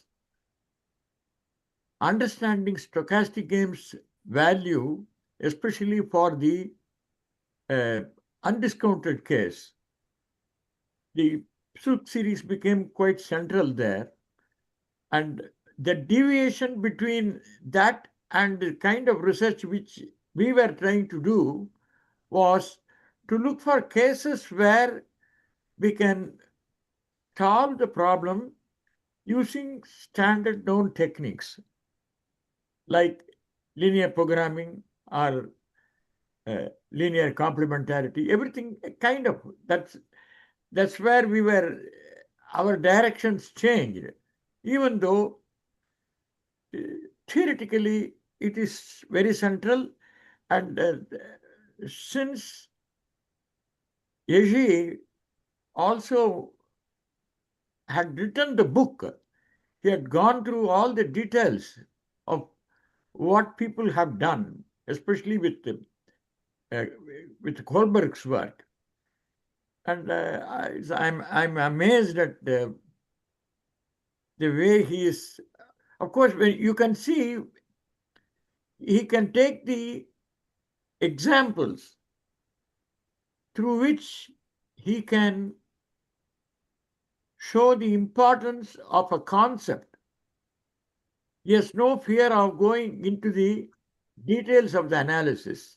So this is the spirit of the other guy I'm telling of Brian Powers also. Very similar in, they have no fear of getting into the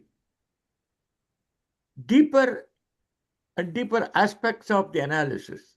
So that is their, I mean, he still continues with this. Yeah, he amazes me on this. I can tell you that much. Thank you. But yes, indeed, it was the paper by Bewley and Kohlberg which introduced me to Poussin series. And it was a bit of a shock at that time because when I was studying game theory, I didn't think I would have to know anything about complex analysis. And then this mysterious object, mathematical object, appeared. And then over the years, I realized that it's an important object. And perhaps in the words of this famous French mathematician Hadamard, the shortest path to any two truths in real domain is across the complex domain. See, I used to attend the lectures of Raghavan Narasimhan, and he was giving lectures on several complex variables and especially on Riemann surfaces and things like that. Once I said, how do I follow these things? And this is like learning. If I want to learn Ramayana, I want to know the story, but you are telling it through Kambaramayanam. It's so difficult like that. He said, don't you think it's worth learning that way? Something like that. But it is true. Yeah. Anyway. It's a... Anyway, it's a pleasure to be able to join you on this occasion. And you are looking very well. Yeah. See, I have reduced my weight considerably thanks to a medicine called Jardians. It reduces the weight, but my son-in-law is taking care of me now. Actually, my son-in-law, my daughters, Deepa and Tara, they're all taking care of me. Yes. By the way, the threshold risk problem is very important for the medical applications because there are some thresholds which doesn't matter. The risk is very smooth, but when you cross some thresholds, it might be your health may deteriorate very, very rapidly. Yeah. No. The more valuable part is the coming with a measure. When you say a measure for threshold, that's more. See, the fundamental part is the definition. Very good. Very nice. Okay. Professor Ratnari, I stopped you. I'm sorry. Please continue. Then we'll introduce him. No. He was interacting with him. Okay. I'll let him introduce later. Yeah. Yeah, please, Ratnari. I interrupted you. No. I just wanted to thank Professor Raghavan, for involving me in this great occasion, because I think in front of these great people, I feel very, humbled to be, taking part in this, especially this technical session. But I'm sure this will give me an opportunity to talk about how Professor Raghavan is very important in my life. 60 years ago, when I just finished my BSc, I didn't know anything about ISI, but I had one Professor Kumaran in our as a tutor in our department at Loyola College, and he is a great friend of Professor Raghavan and Professor T. Parthasarathy, late Professor T. Parthasarathy.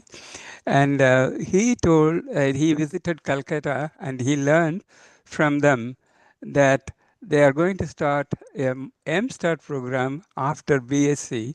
So I should apply for that and write the entrance exam. Actually, in that year, there was a big turmoil in Tamil Nadu because of the imposition of Hindi on Tamil Nadu. So we were all as students at the time. So we were on the roads most of the time fighting for Tamil and not imposing Hindi and all. So I shouldn't tell that, but I was in jail for 15 days for that, along with others. Okay, but anyway, government did not, they just took away the case against us. But after that, I wrote whatever I could, and I got into ISI. The first person I meet after going there is because Professor Raghavan was the cashier for the student hostel. So I met him there. And there used to be a small library there, and that's how we started knowing each other. And Professor T. Parthasarathy, Raghavan, and T. Krishnan, Kutti, and others, we are all there. We were all MSTAR students, and they were research scholars. They are our seniors. And but this friendship started from that time, and it continued even after. For instance, when TP got married, we research scholars were all invited many times to his house. So we had been his guest many times. And similarly, that happened with Professor Raghavan as well. And Professor T. Parthasarathy, Raghavan, both were doing game theory.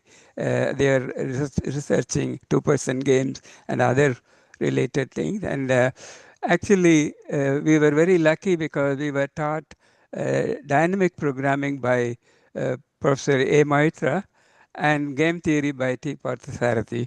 And the dynamic programming, there is one decision maker. In a game, you have two different, opposing, competing decision makers, sometimes cooperating, etc. So it was interesting that they found the common ground. That's actually the stochastic games, where you find that the dynamics is there, like in the dynamic programming, but the games are there, like in game theory. So we were taught that. And actually, after many years when I was in Auckland, and I invited Nagarajan Krishnamurthy to come and talk to my department and the business school and the engineering school about stochastic games, because they haven't heard much about that at the time. So if my talk is the next one, I will continue saying a few words Before about that, Professor Ragan like to respond to him. Yeah. Before his technical talk. Okay. Yeah, I mean, anyway, you were the only one who, other than Pacha, you were the one who came also for my marriage. Yeah. Yeah. I still remember. Yeah. In Pondicherry. Yeah.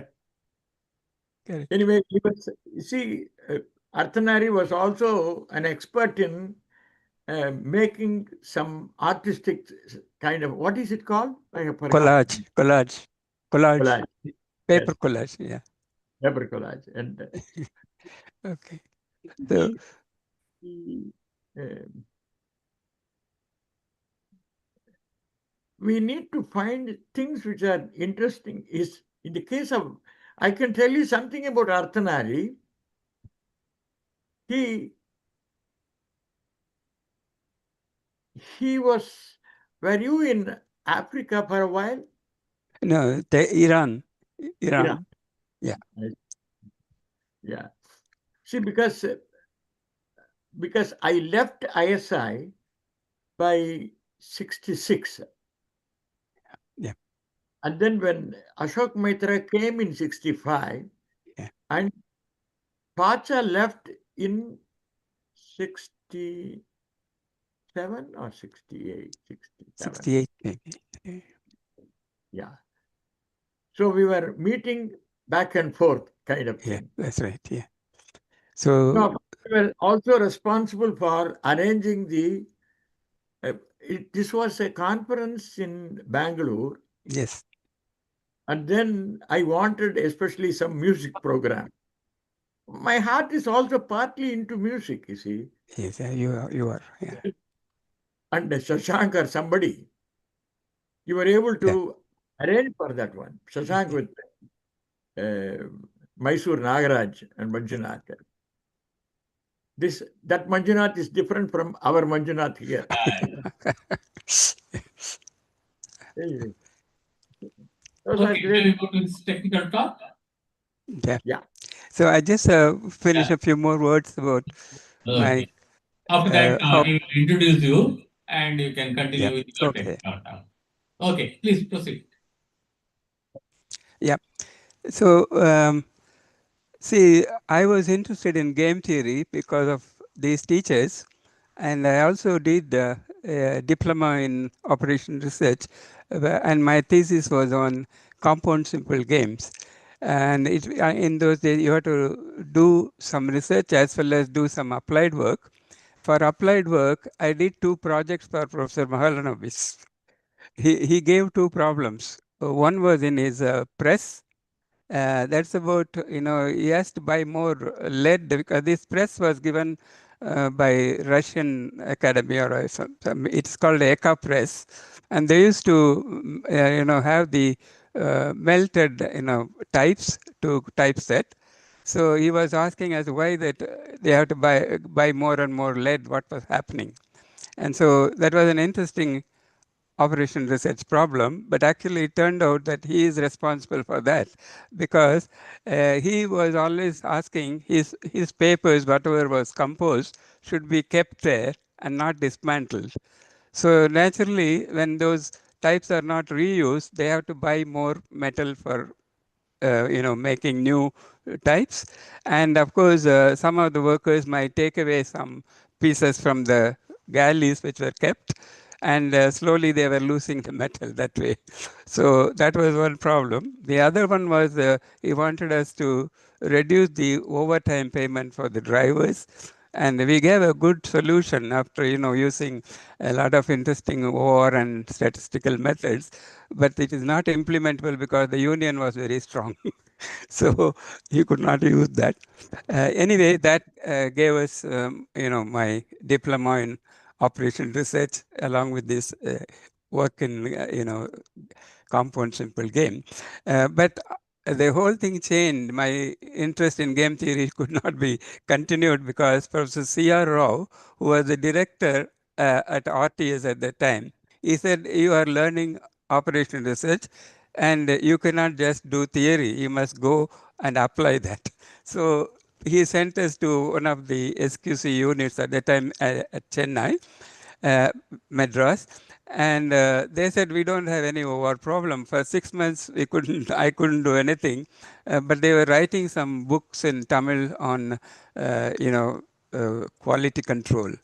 So I used my artistic abilities. I drew some cartoons for them, and this is how my time was spent at that time. Then I got a good project, in a ceramic industry, where I had to. They were having very low yield. That is, from the kiln, what is coming out, they were having very poor yield.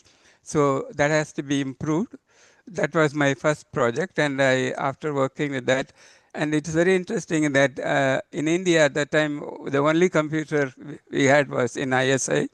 So I formulated the problem at Vadalur, and Vadalur is a place very close to Professor Raghavan, and his grandfather used to be there, I think, and uh, a great poet, reformer, and ascetic.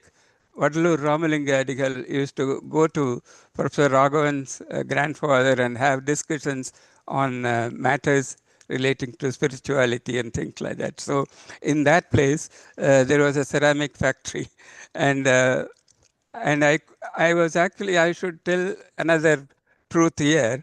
When I was introduced to that ceramic factory, they told me that I am a ceramist from Calcutta. I have never visited any ceramic factory at all. Then I asked my senior person, why did you do that? He said, if I have told that you are a statistician just now past and they would not have given you any respect, you would not have solved the problem. They would have taken you in only when they know that you are a ceramist. So I asked him, how do I do now? I don't know anything. He said, that's your problem. So I had to learn something about ceramics and linear programming and solve the problem, and that gave them 30% more yield. So I liked practical problems as well. So my life became, both having interest in theory and as well as applied work. And many times I could meet Professor Raghavan in conferences, and wherever I present use of some game theory and of course how it has to be practically used, he always appreciated that. I am very thankful to you for that. And apart from that, we have heard many things about Professor Raghavan. Of course, he's a legendary, game theorist from ISI. We should be very proud of that.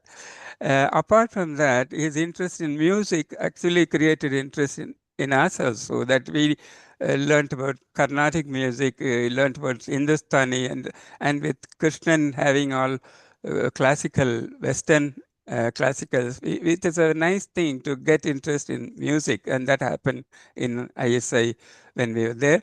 And I'm thankful to all of you people like Raghavan. See, they are exemplars. They are good teachers, good students, good researchers, good friends, good parents, and in every respect, they are examples for us to lead a life like that.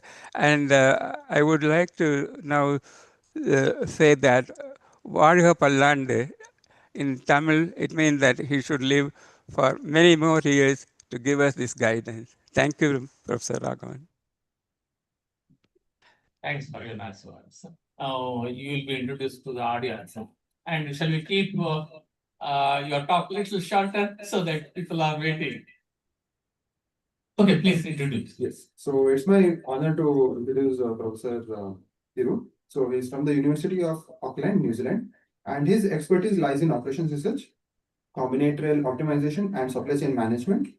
And he has co-authored some classic books as well as published in top journals in operations research. Among his many accolades are International Anasilos Award from Italy, the Lifetime Achievement Award from Operations Research Society of India, and a Research Excellence Award from his own university. We are delighted to have you, sir. Yeah, Professor, shall I say, you will have about little lesser than 20 minutes for your talk? Yeah. Are you able to?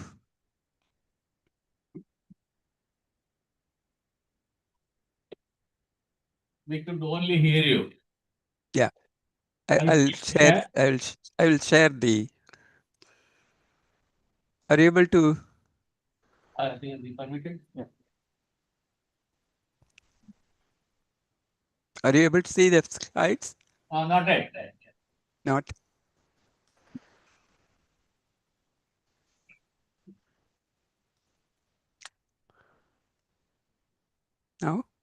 Yes. Now? Now it's visible. Okay. I thank the organizers, especially Professor Manchunath and his people who are assisting him, Uma Shankar and others. Thank you for this opportunity. And it's a great occasion, as I mentioned earlier, to be with great people like Professor Raghavan in this session. And this is the talk, which is titled like this: Complexity of Combinatorial Problems. Do we have a breakthrough? You know, the reason I'm trying to talk in this group or in this audience or to this audience is I have done something about it. I have a book on this, but I want the experts, the people in the field of combinatorial optimization as well as complexity theorists to have a look at the proof I have given. Now, most of the results I have put in the book have already been published, excepting for the one in chapter 5, which actually has a far-reaching implication in computer science and then, of course, optimization. So I'm planning this talk as follows.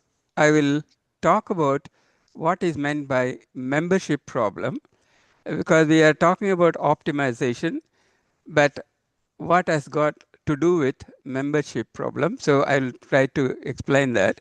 But that itself is a big, interesting topic, and books are written on that. And the important thing that is introduced by me in the book and also in my research papers is a combinatorial object called pedigrees.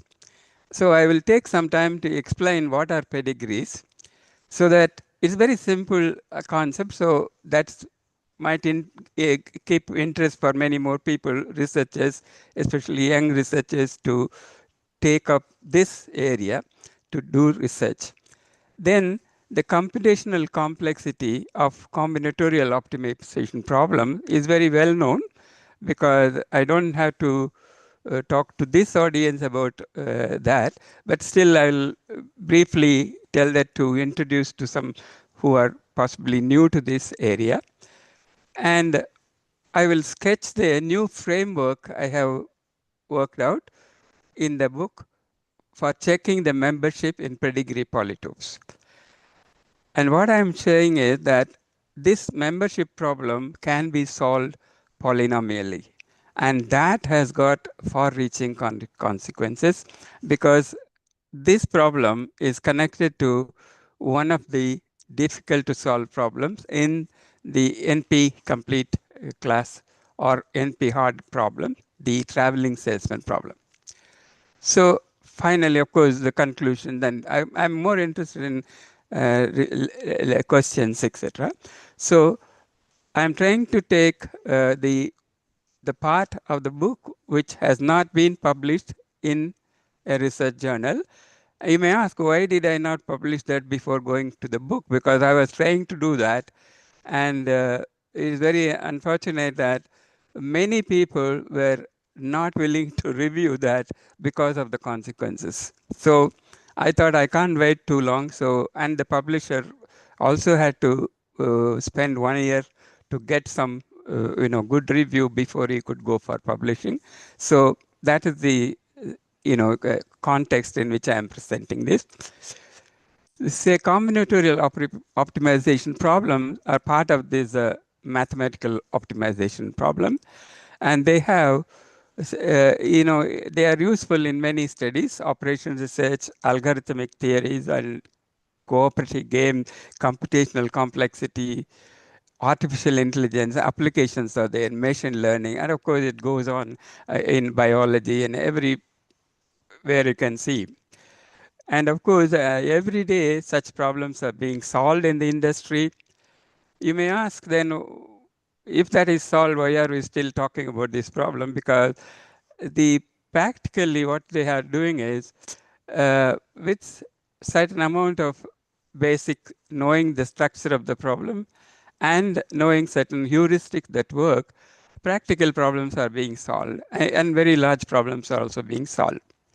But the theoretical question is, are those problems which are possibly solved easily in practice are also easily solvable theoretically? That means in the worst case, can they be solved in polynomial time? So there are many examples which we see in graph theory and operation research, like the shortest route problem, the maximal flow problem. Actually, this problem is very important in my work because I'm able to use these flows in network repeatedly in my work. And so this simple idea of finding the maximal flow given a network. A network means you have a source and a sink, and you do have the arcs in the network, and the arcs have capacities. So we would like to find out flow through the network. What is the maximum possible flow at any time? That's what we are trying to do. And symmetric traveling salesman problem. This is a celebrated problem in one of the hard problem, and often whatever is done on this problem is useful in other areas too. And Danzig, Fulkerson, and Johnson's model was the basic model that is being used. And of course, they have to add more and more constraint classes, and some of the top-notch program that really work on large problem, they use this approach, like Concord. Assignment problem, of course, Professor Raghavan mentioned about assignment games. So you are talking about only the assignment problem, that is how to assign certain set of jobs to workers, or assigning boys and girls, and they want to get dates, etc. So these problems are combinatorial optimization problems, and some of these problems can be solved efficiently. That means we do have polynomial algorithm. For some problem, it was very easy to find. For some, it was difficult to find, but it was found. For instance, for matching problem, and this was done by, of course, that is what really gave a lot of interest in trying to, work on, are there some problem easy or difficult? So matching problem, once it was solved by Jack Edmonds, that gave a very big, this one, that is, this problem could be solved polynomially, but it was not easy to show that, but he did that, okay? So that's an interesting, place where we could get a polynomial algorithm. And similarly, linear programming, Danzig method was very useful in practice, but in the worst case, it can be exponential, and that's why there was research on, can we solve linear programming problem polynomially? That became an interesting question, and of course, Kachian's work did that. So this is the situation, and these combinatorial optimization problem, how difficult they are. So we try to give a general description of a combinatorial optimization problem so that we don't have to talk about examples. So we do have a finite set we call the ground set, and then we have collection of subsets, and any such collection is of interest for us. This collection could be different for different purposes. So we have a collection of subsets of E, and then we have a cost function from F to real number. So given this, the COP, or combinatorial optimization problem, can be stated like this: find X in F that minimizes Cx. So this is it is a general form of this problem. So the question is, are these problems easy or not?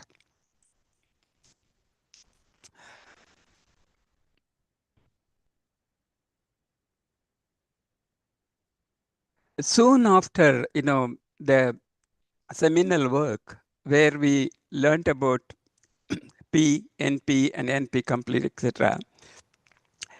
Professor Aramkav's work, which showed many of the combinatorial problems or optimization problems are complex problems, and if any, actually you could put many of them into that class, which is called the NP complete class.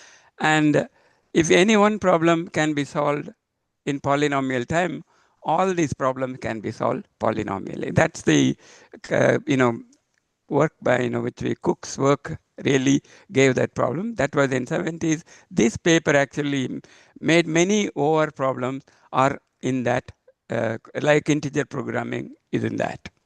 So it is a tough job to see whether this could be, it's a big problem actually. This question of whether this NP and P are same or not, or whether we can find a polynomial algorithm for an NP complete problem has been the issue for a long time. Of course, cyber security or the computer security is one area where some of these combinatorial problems are very important, because if they can be easily solved, our security is in trouble. That's how people are, in a way that why they chose such problem is because they are difficult to solve, so they might give us some protection against hackers, etc. So let me just, of course, the history of TSP itself will say that how people have been trying to crack this problem. And William Cook, that is the Concord people, I said, one of them who is involved in that, he has got an interesting book as well as, of course, video which will tell the history of TSP. I'm not going to talk about that now. So I'm actually saying that to find an optimal tour, don't search among tours. That's the message I'm telling, because if you do that, you are working with the polytope of tour, which is quite a complicated polytope. And it has many facets, and they are still finding classes of facets which are running into exponential. In each class is exponentially many facets are being done. So searching the tour in that polytope is not the right possibly thing to do. So then what do we do? And that's where I'm talking about pedigrees. So I will tell about the pedigree definition, and it has very interesting properties when you compare with the tour polytope. The pedigree polytope has very nice properties. So the structure being different, and of course with some intelligent ideas, you can search in a better way with this polytope than with the tour polytope. That's the message I have. So I will just define the pedigree. So given n greater than or equal to 3, now consider, of course, when the set of points we call vertices, and if you take any 2 points, that is called edge. So we do have, if you take 3 of the points, we call that a triangle or a triplet. So these are important in my definition of pedigree. So I'm not working with edges like we do in the twos, but we are working with triangles here. And now any I, j, k, I less than j less than k, all these possible triangles are there here. Now I just need some notation because I will be using them later. That is, delta k is the set of all triangles for a given k. That means if you are given k, then you consider all triangles like 1, 2k, 1, 3k, 2, 3k, etc. Like that, k minus 2, k minus 1, k. So this set is delta k. And delta square bracket k, that means it's union of all those triangles starting from for 3, etc. up to k. And say I have some examples here. For k equal to 5, we have the set of triangles 1, 2, 5, 1, 3, 5, 2, 3, 5, 1, 4, 5, 2, 4, 5, and 3, 4, 5. And delta square bracket 4 will be including the triangle for 3, that is 1, 2, 3, the only triangle, and for 4, 1, 2, 4, 1, 3, 4, and 2, 3, 4, etc. So we simply write delta in case when we know we are talking about the n is already specified. So one more idea I need is a generator for a triangle. Now generator is like this. So if you give me a triangle IJK, I say a generator for that. I look at I and j.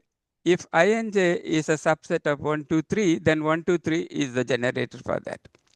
So if any triangle 1, 2, k will be having generator I 1, 2, 3. But any other case, that means if ij is not a subset of 1, 2, 3, then you can say that you go to the set of triangles dj, that means all those triangles for j, and those triangles in which I is also there, they become the generator for ijk. That's a simple thing. You can, and the common edge between the generator and the triangle is called the facet or an edge, and we call that a common edge or common facet. So 1, 2, 5 has generator 1, 2, 3 because 1, 2 is the subset of 1, 2, 3, and 3, 4, 7.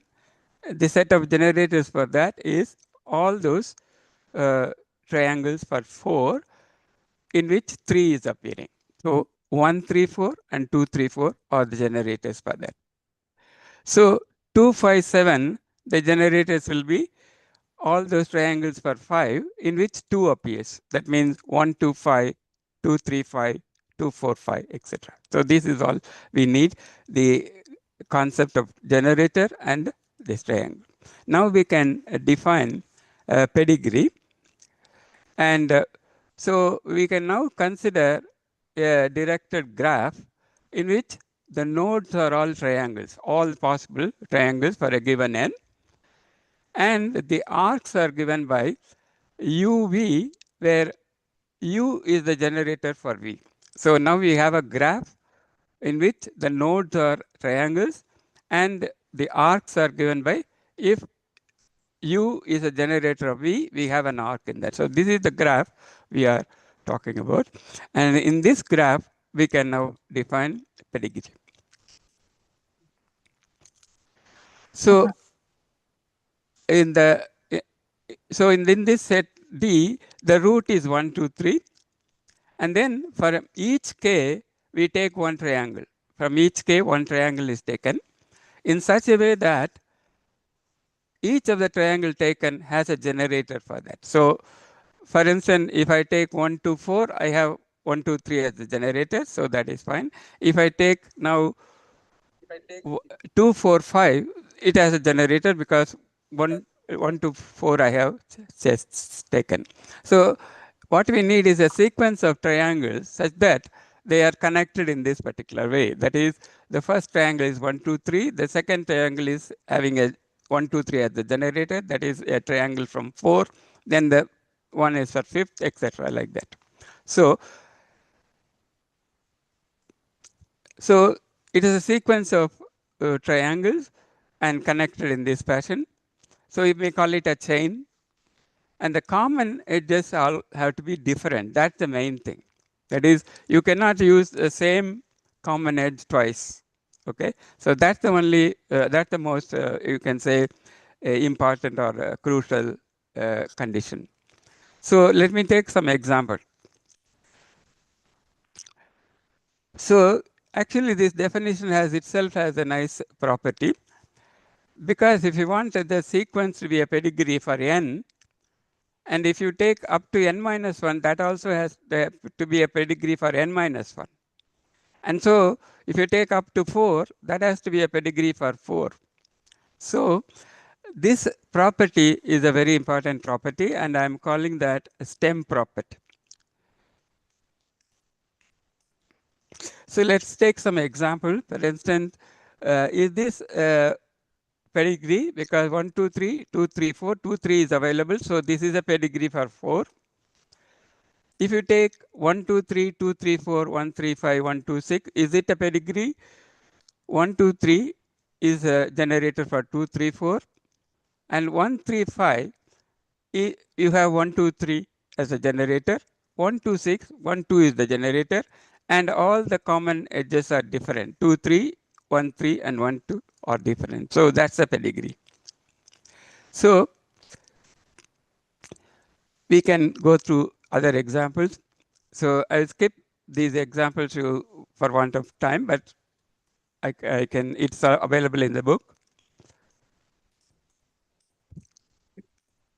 For instance, here we have several triangles. So we can. It is not a festoon, but you can see that 1, 2, 3, 2, 3, 4, 2, 4, 5, 4, 5, 6, 4, 6, 7. So this is a pedigree because the common edges are all different. And this is a pedigree for 7.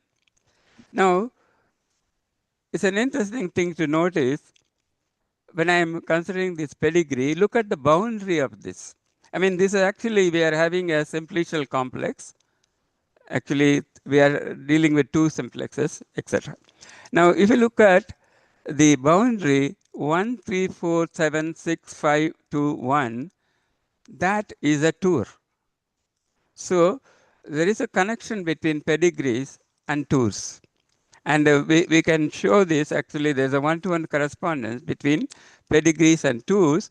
So all the time we have been studying tours or tour polytope, and that has been very difficult polytope. So I'm saying that we will study pedigree and we will make use of this connection, and so we will be able to solve the traveling salesman problem by solving a pedigree optimization problem. And the pedigree optimization is that among the set of pedigrees, you have to pick up the one which is the best according to some criterion. And here in tour, we try to find the best tour given the distances between I and j, the node. And so that is our main problem, pedigree optimization. Now, actually, what I have done in one of my earlier work, actually that started in 1982 when I produced a new formulation for traveling salesman problem. In that formulation, actually I can connect this and that formulation by showing the cost function here is a particular cost function, and that connects that the tour optimization to this problem. But this is more general because it can be any other cost function here. So we are trying to find out the best pedigree among all pedigrees for given cost function. So this is a combinatorial optimization problem. And of course, because it is connected to the TSP problem, so we can also see that it is actually as hard as that. So we can talk about the complexity by studying this polytope. So what is the polytope corresponding to this?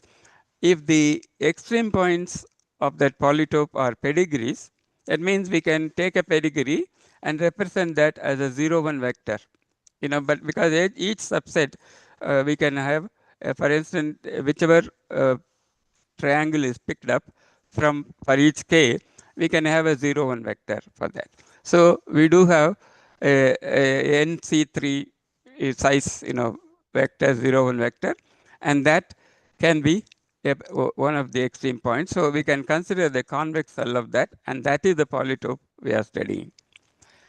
Now, with that, actually, I can. So this is the main problem.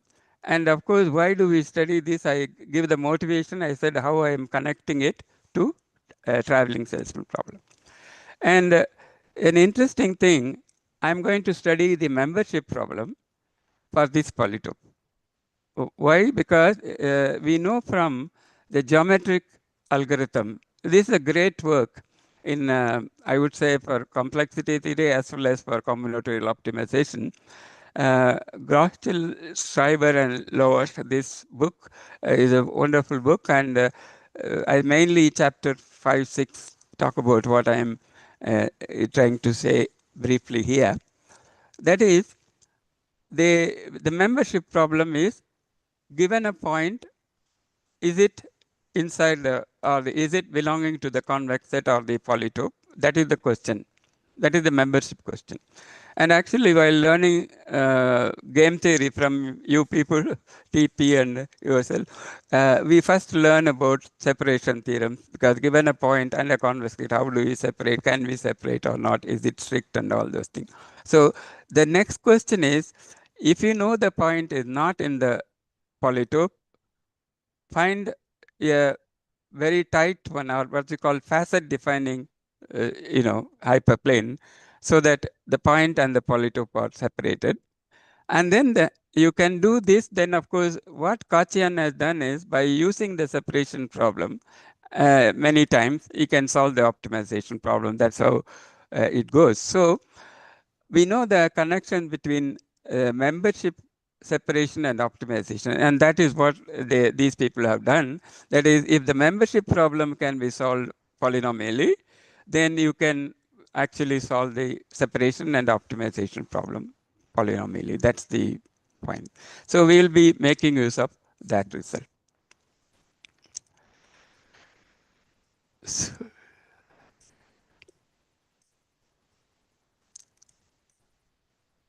yeah. So I will, I can talk about this motivation, but I have already said that there is the symmetric traveling salesman problem.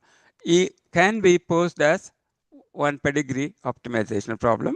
And this is what I told you, that this was the 19. Do you require much more time? Yeah, how much time? In fact, it's over. Over?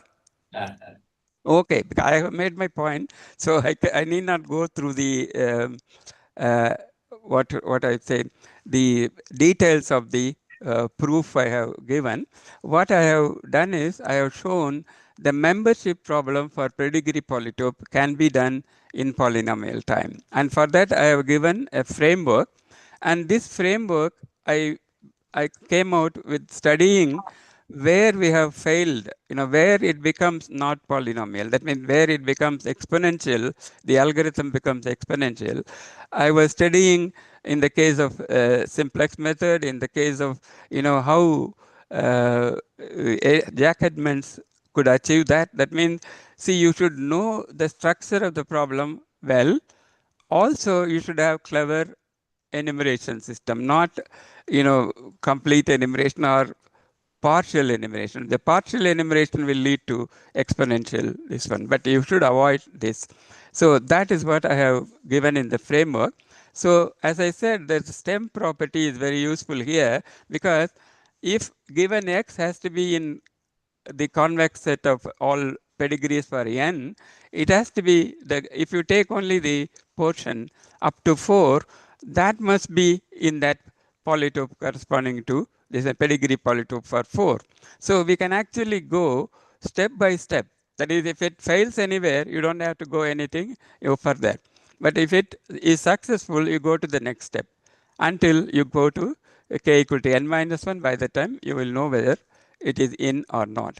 So one more thing, I'll go to the, because I have less time, I'll go to the end of this slide, so that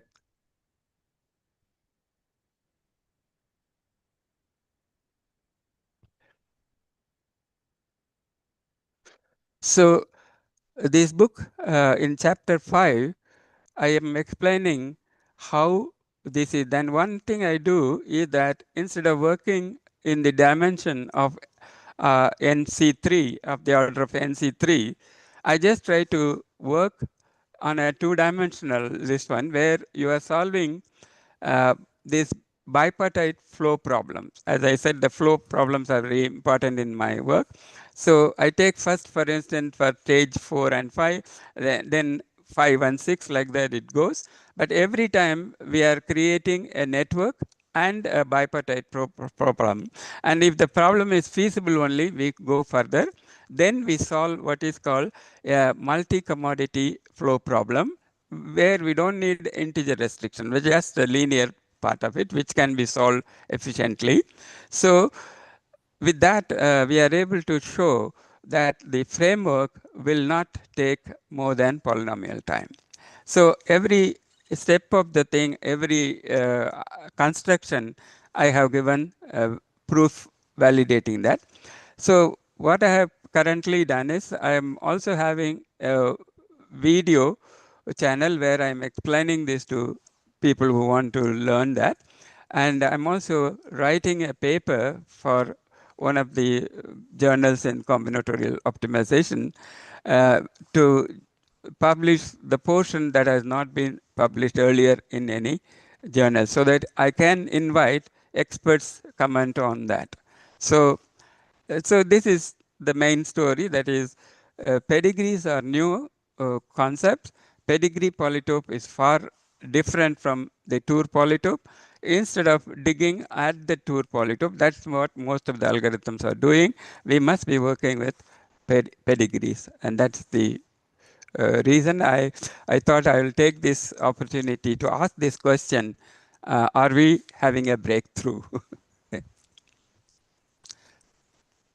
Thank you, Professor Ratnari. Yeah. Maybe I won't be inviting any questions. Any questions? Just one, not more than that. Yeah, please. Make it very short. Please come here. Come before camera.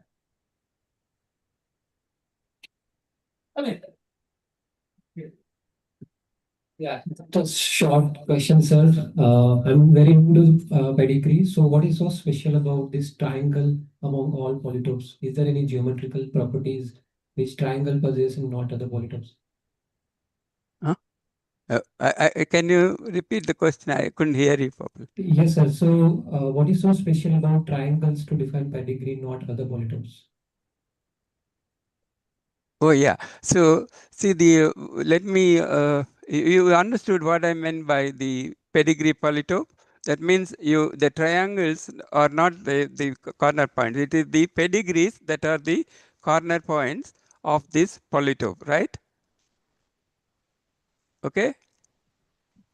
Yes. Okay. Now I have shown that this polytope has interesting properties. Like for instance, given two pedigrees, whether they are adjacent in the skeleton of that polytope can be done very easily. Whereas given two tours, we are not able to do that.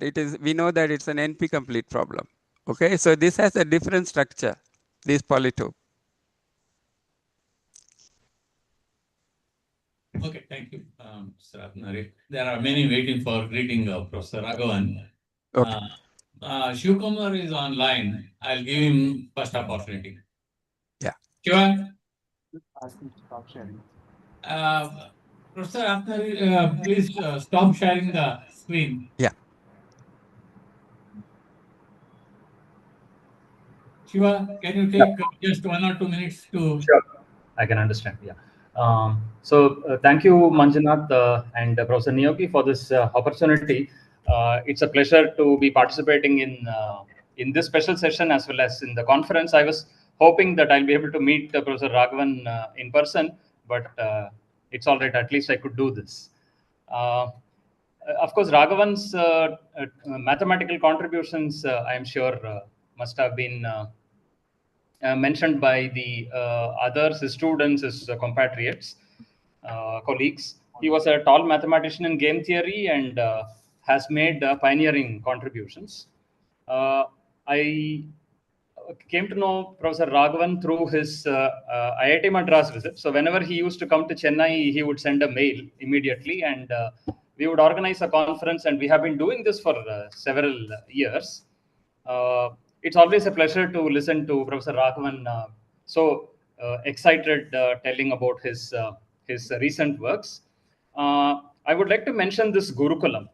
This Gurukulam, I think he has been doing it for the past 15 years or so, and it's such a unique program.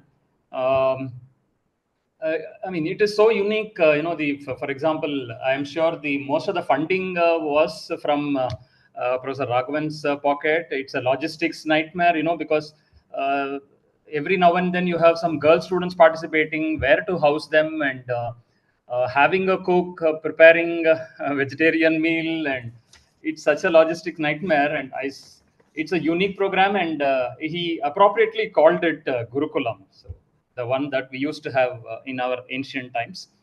Talking to Professor Raghavan, there are lots of life lessons that one could learn, and he always had a tinge of humor.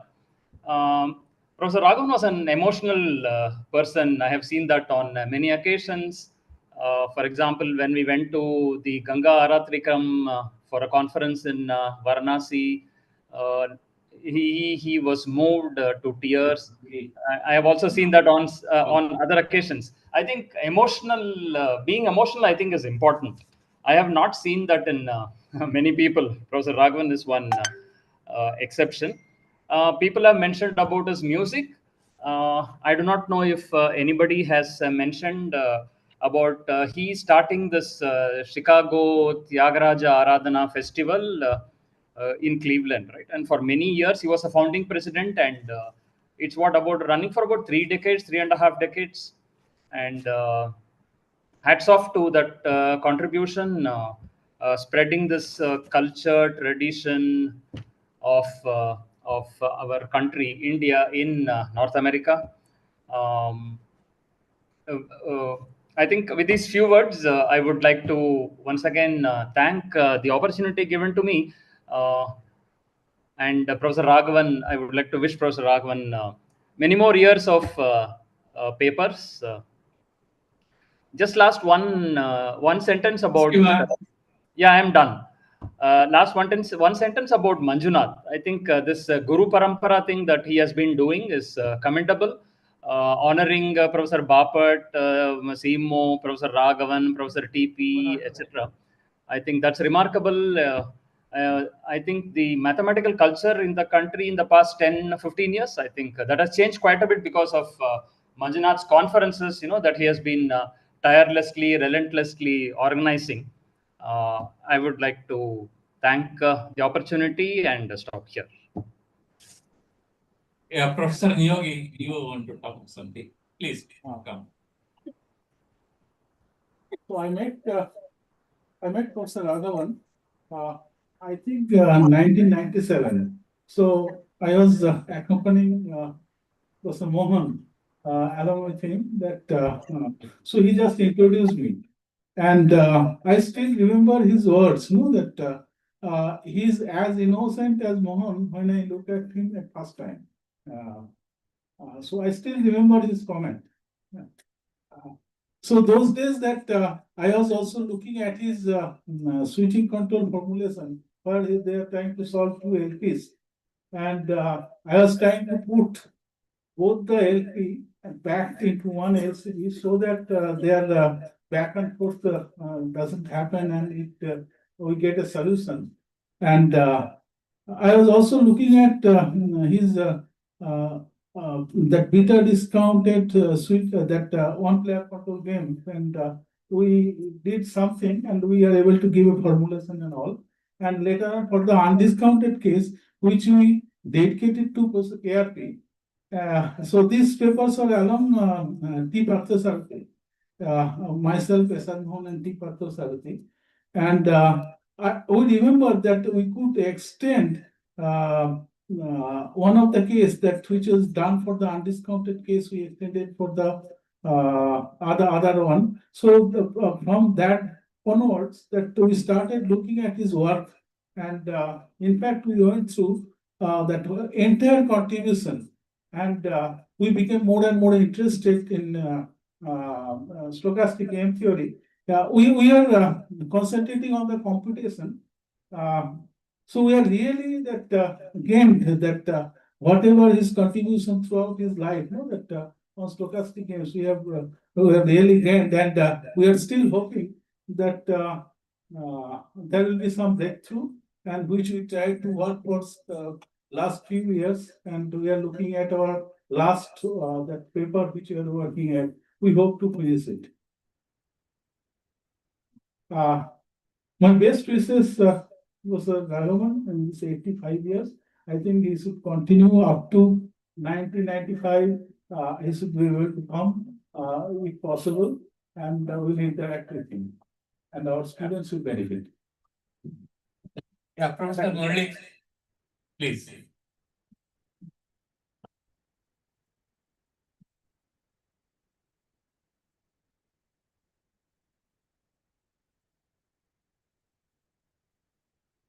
Hello, Professor Raghavan. This is Murli Srinivasan. You are muted. Professor Raghavan, you are muted.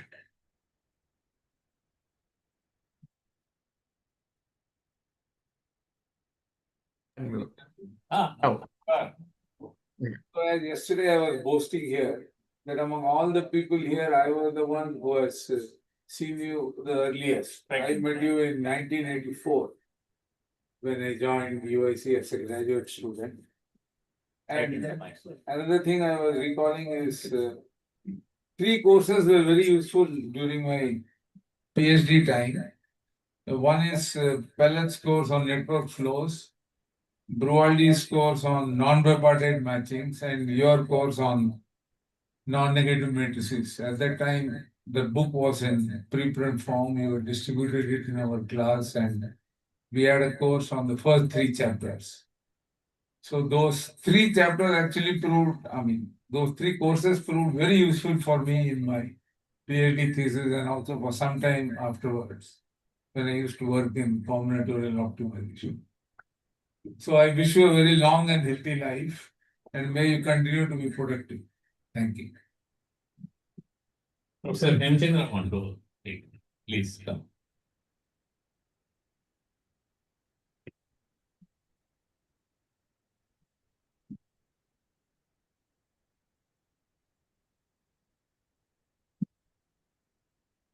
Hello, Professor Raghavan. This is N. Hemachandra. Yeah, I see. N. Hemachandra. Who is speaking? I don't even know the person who is speaking. Professor Hemchandra from IIT Bombay. Oh, Hamilton, I see. Okay, because I'm not seeing the face. That's the part of the reason. Okay, I see. Oh, I can see. okay. So, So, yeah. Hemchandra as a student, Yeah. Because he is in IIT in IIT Delhi. in Delhi. Yeah, IIT Delhi Maths Department. Yeah, Delhi. And Yes. his student, I also met her. Yeah, Varagapriya. Varagapriya. Yeah. All right. But last time also, even last year I was there at IIT Delhi. I met some Bengali guy. I don't know the. You see, nowadays I'm finding very difficult to remember names of people. Okay. That's part of the problem. But I gave a lecture there, and anyway, it's. Yeah.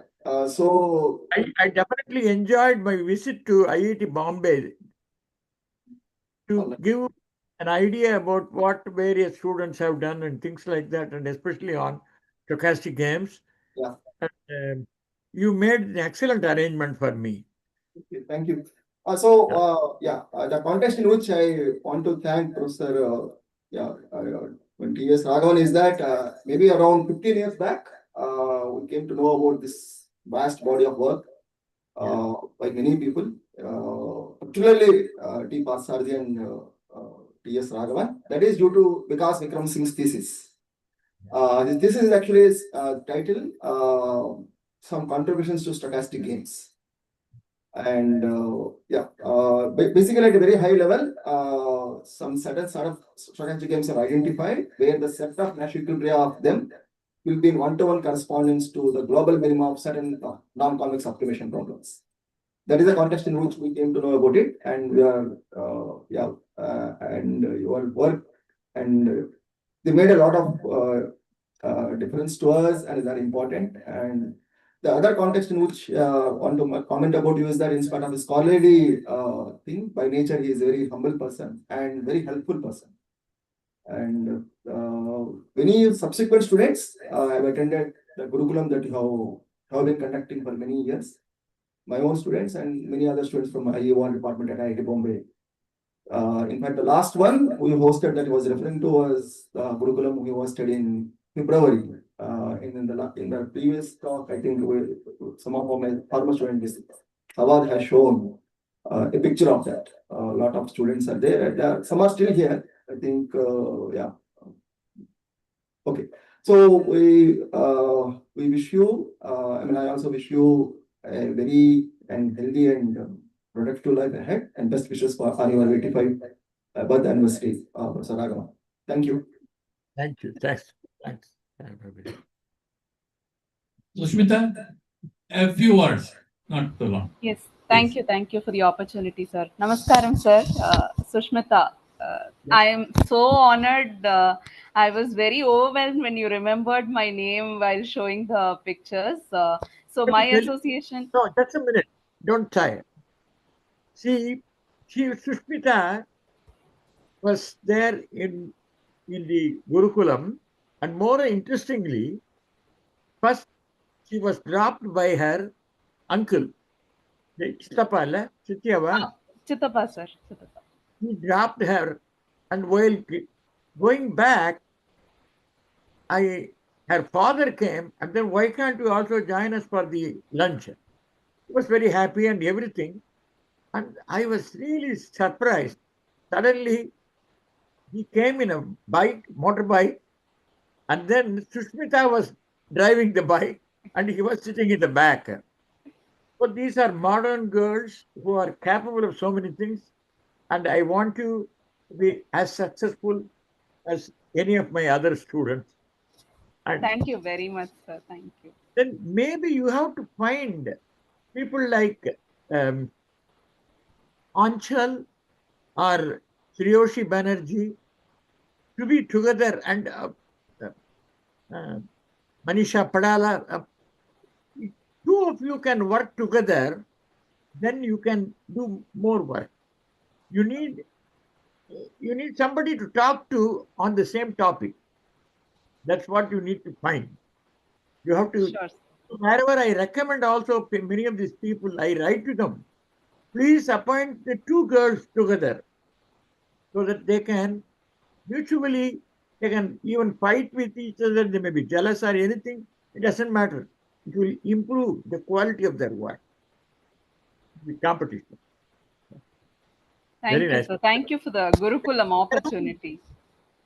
Where are you now? You are somewhere in Andhra, yes? I'm in IIT Patna now, sir. IIT Patna. Very good. Yeah. Very good.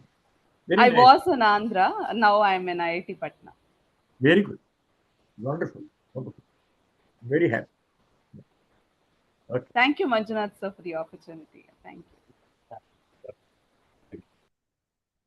Yeah, on this occasion, I like to wish Professor Raghavan a very happy 85th birthday this year, and hope that he will be with us for a long, long time.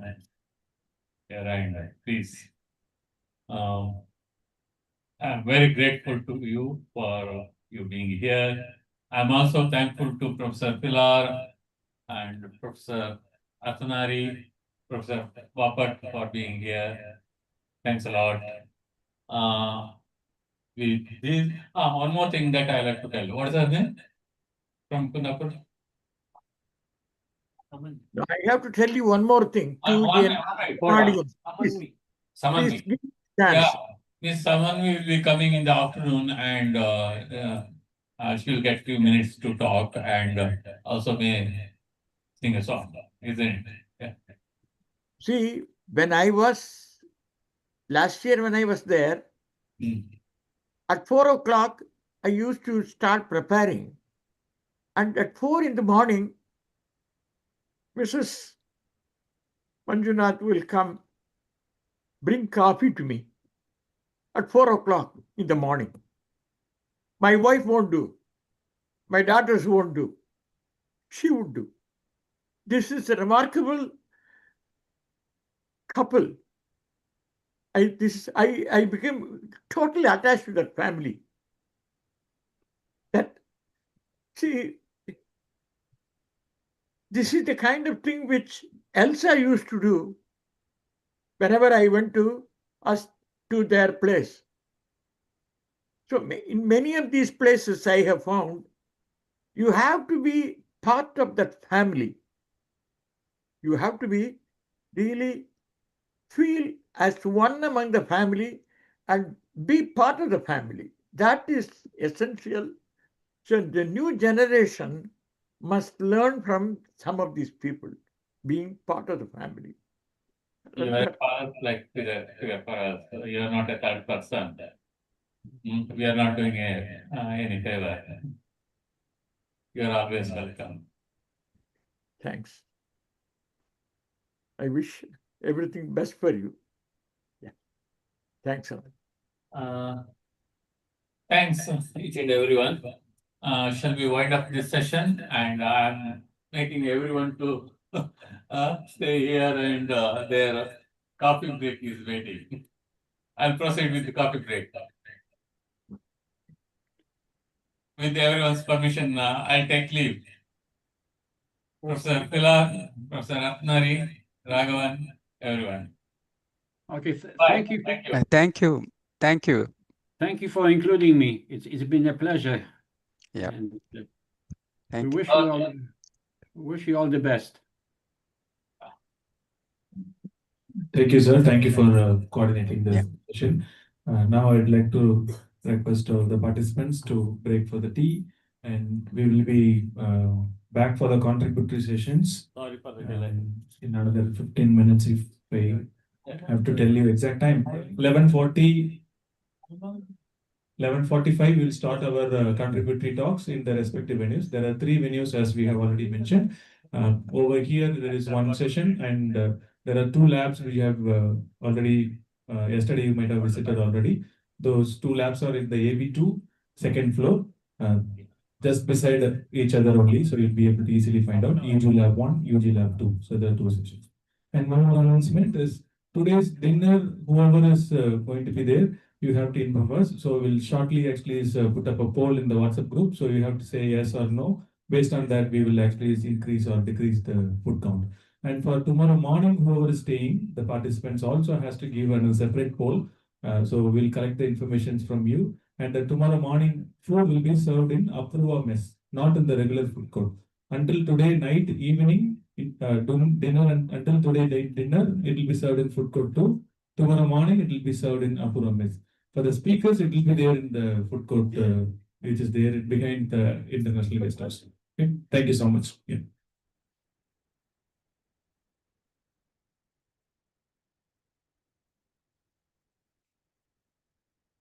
I don't know. The speaker sits in the guest house. Yes, I know. He forgets I have to last.